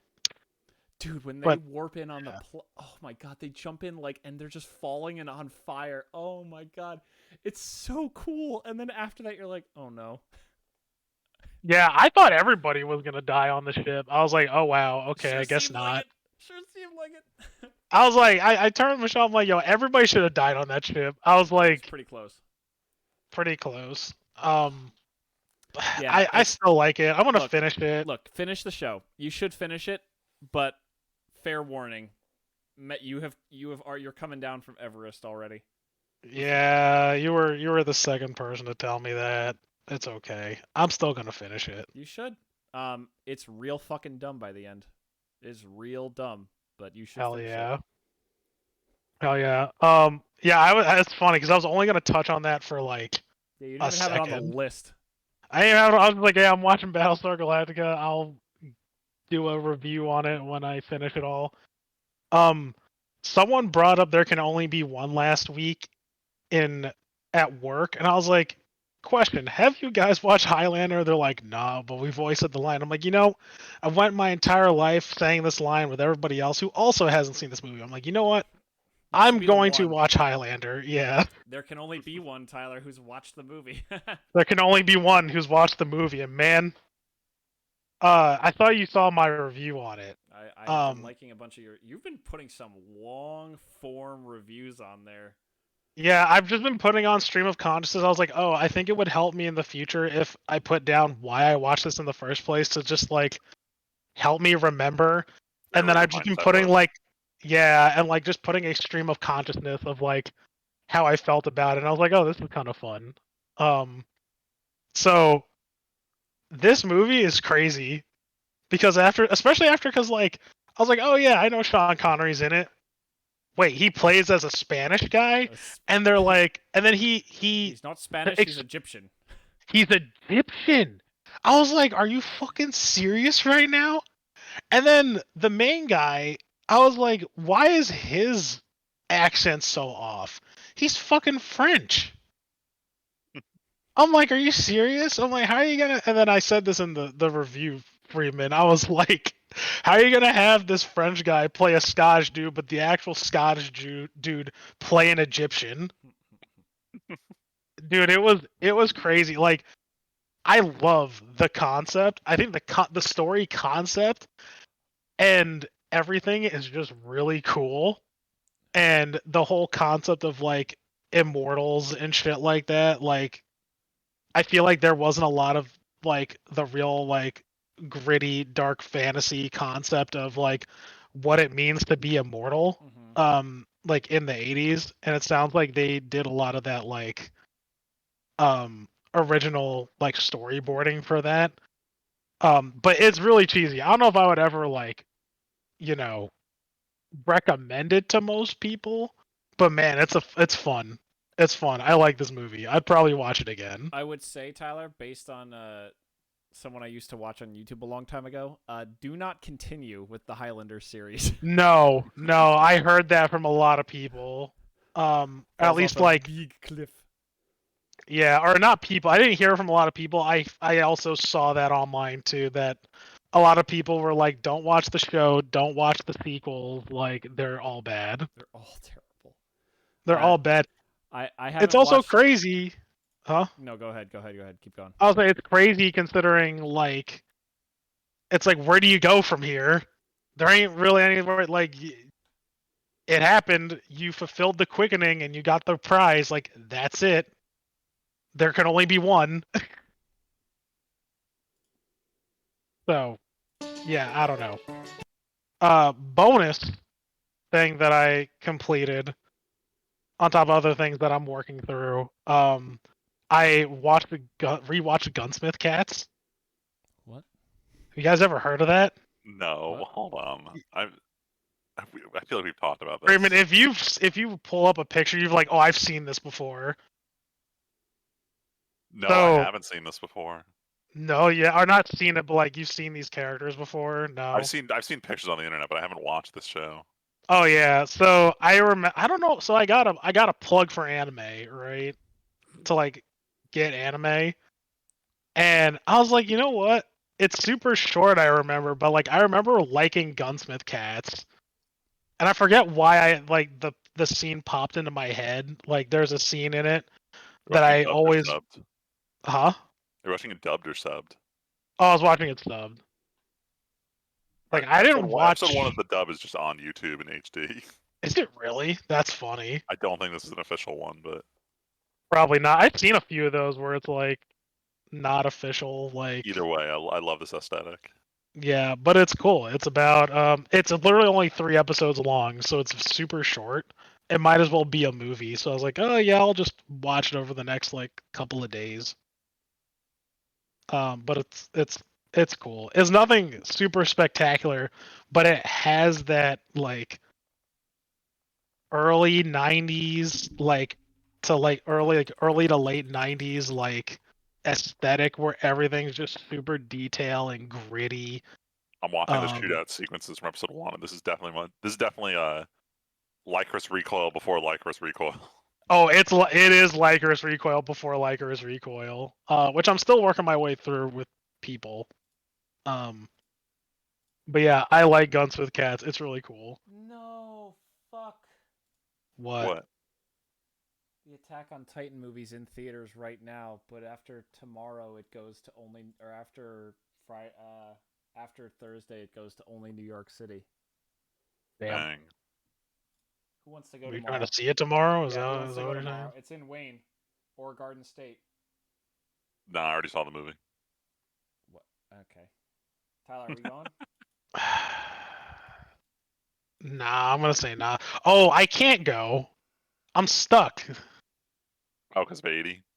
Fucking dude, That's I right. can't, man. It's such bullshit. I'm so mad about it. I feel you, man. I can't drive the next month, so I'm about as stuck as you are.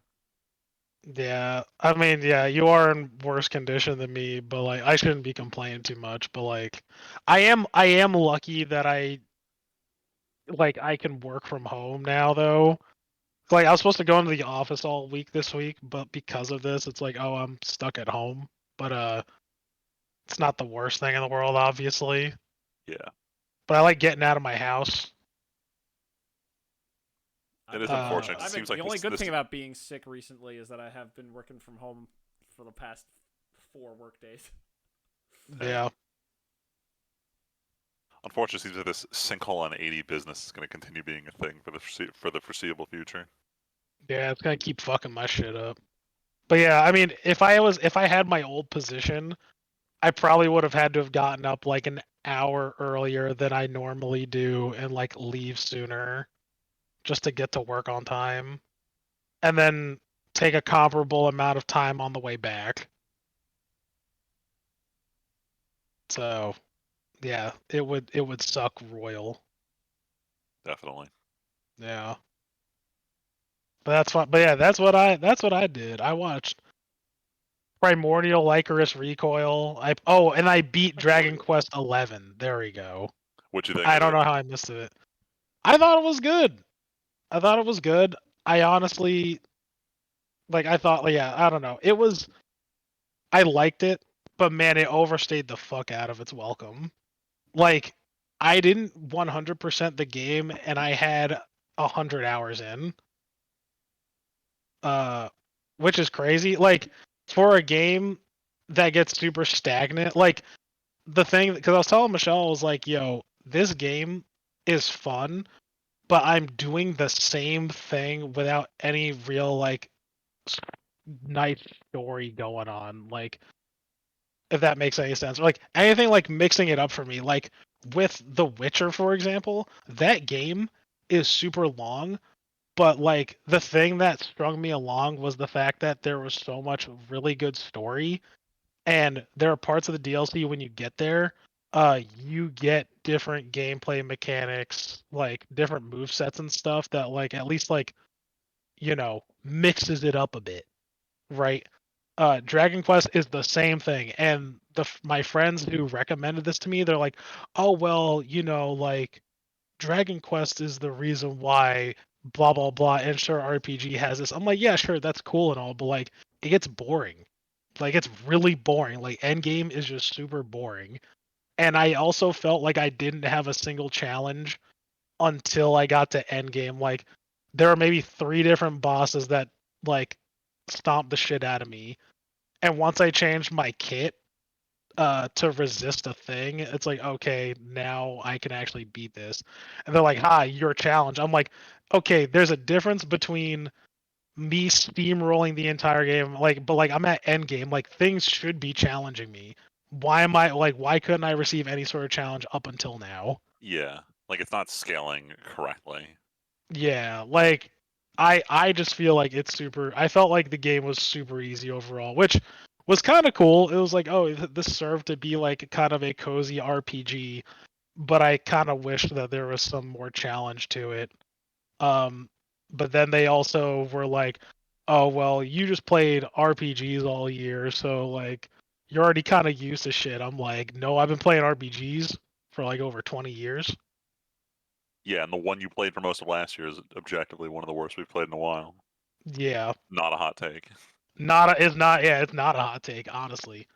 Um, that being said, I think I told Tim. Oh, I told Tim this. But I think since I was Mr. RPG last year, I at the end of that game, I was like, I think my favorite game that I played from last year, at least like as far as RPGs out of this string of RPGs that I played, was Sea of Stars. But my favorite story was KOTOR, though. Nice. Yeah. Fist bump. So, Sea of Stars, I want to get around to at some point. Dude, if you liked Chrono Trigger, it's literally just polished Chrono Trigger. It's nicer looking. It's nicer. It's nicer looking. It's more polished, and they ditch like it's impossible like to do ATB, but it's more Paper Mario. Like they have a Paper Mario combat system as well as this lock system. You watched me play the game before, Yeah, I've right? watched some of your gameplay. Yeah, dude, I love it. I like that is some of the most engaging RPG gameplay I have like ever played. It's so much fun. I love it. Sea of Stars is like aside from like the main characters, in my opinion, kind of taking a dip as far as like their story goes, like towards the end, like it might as well be a 10 out of 10. Like the side characters and the story overall, uh, like really carry it. It's a good game. But yeah. Nice. So now I'm playing Echoes of Wisdom, Oh my god. and then I may or may not go back to Shin Megami Tensei Nocturne because it's been too long. Dude, I'm pissed because I'm like, oh, yeah, I'll just bang out Dragon Quest. Like, what's it gonna take me? Like, I'm already 30 hours in. What's another 20 hours, right? Fucking 60 hours later. Sorry, 70 hours later. Fuck me. Yeah, these games are long. I wasn't expecting a main game to take me like RPGs. Like if you're just running the main quest, doesn't normally take you this long. Like I know you were saying right like was it oh my god, not Metaphor. What, Persona 5? Just Persona games. Yeah, Persona games are long, right? Yeah. Yeah, Persona games are long. Like there's some that I'm like, oh, I know that this game is long, but I mean, like, I'll put it this way. My save file just crossed the 100-hour mark on Refantazio. damn. Goddamn. But see, I bet it's interesting. Like you have like a good plot that like really carries it forward, and like you probably have like all this other extra bullshit that you do that is like not as monotonous, right? Yeah. I've only ever felt that like in Persona 5 when they added extra shit at the end, that's the only time where I felt like I spent a whole month being like, this is boring, can I move along? Every other time the game paces out events so that you're never really thinking about how long you've been playing. It's only when I start doing Yeah. podcasts and be like, yeah, I'm still playing this game, do I realize, holy fuck, Persona 5 is a long ass video game. Yeah. That's just long as hell. Yeah. All right, I'm done. I'm done talking about RPGs. I'll get back to another RPG if I don't play Nocturne and like whatever. It's not even that I'm stuck, it's that I'm gonna forget how to play this game and I'm halfway through the game type shit. Oh yeah, that always sucks. Yeah, I might just say fuck it and just go to Dragon Age. Ooh. Not the worst decision. Last year was the year of Yeah, KOTOR. This is the year of Dragon Age. 1 year, every year, Tyler's gonna play one game that I'm gonna be thrilled that he's playing a Tim classic. I mean, if I came over more often, I'd play more Jade Empire. Yeah, well, you don't, so. You're right, I don't. Well, last week, in all fairness, I wanted to come over and play, but the time I spent doing that, I was doing something else. So I was working. Yes, and I I could have appreciate been it. playing Jade Empire. And I did pay you back for that. You did. It was tasty. Oh God. Okay. It was good. Let's not give the listeners any context. Nope. No. It's better if you don't. Exactly. It's exactly what you think it is, listeners. Exactly. Is there anything left? Oh yeah, sorry. There's one Freeman. more show Yeah. that I ran away before talking about. I started watching White Lotus season 1 just because season 3 is starting in like 2 weeks, and the two people I watch on Mondays with, they want to watch season 3 when it comes out. But one of them has watched White Lotus, and her husband may not want to watch it, but this is very much up my alley. It's a kind of a murder mystery where the setting changes every season, but it's still the same kind of idea. Like there's a hotel, someone gets murdered, there's this whole different cast of characters all staying at the hotel at the time when it happens, and it's very much like a character-driven mystery. So I'm 2 episodes into the first season. I think there's only like 6 episodes in the first season. So I'm very invested in season 1. Depending on how much I like it, we'll see if I follow through, but I could definitely see myself enjoying the franchise. So watch it do that now. I think that was it. That was the last item on the list. Hell yeah. Woo. We did it. Only 2 hours. Only. Actually, real quick, Freeman. I was looking at the Crunchyroll YouTube channel just to see kind of a good take on what's popular right now. The clips of solo leveling get so many more views than anything else that goes up on this channel. It's like One Piece level difference. I mean, that's the thing. One Piece isn't airing right now, so there's nothing else keeping anyone's attention. Yeah, but like even Shangri-La is getting nothing, which sucks. It's like solo leveling is like quadruple, or like there's a clip from a week ago, 3 days ago, 1.5 million views for one of the action scenes that just aired in solo leveling. So, yeah, that's kind of crazy, destroying everything else right now. Which one was the?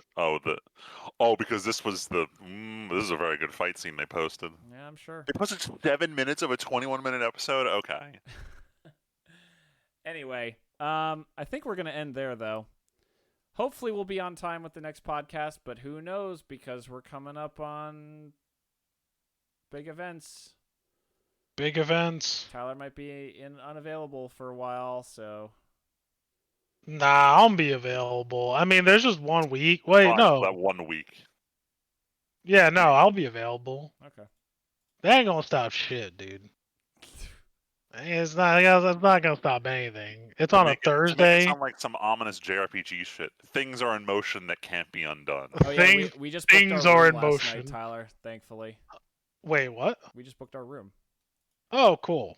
Yeah. Cool. It's exciting. Either way, we'll have one more podcast before then. But until next time, whenever that is, because who knows with all of our lives these days. My name is Timpedia. Real. I'm Friedman. Only just Tyler. We'll catch you guys next time. Thanks for listening.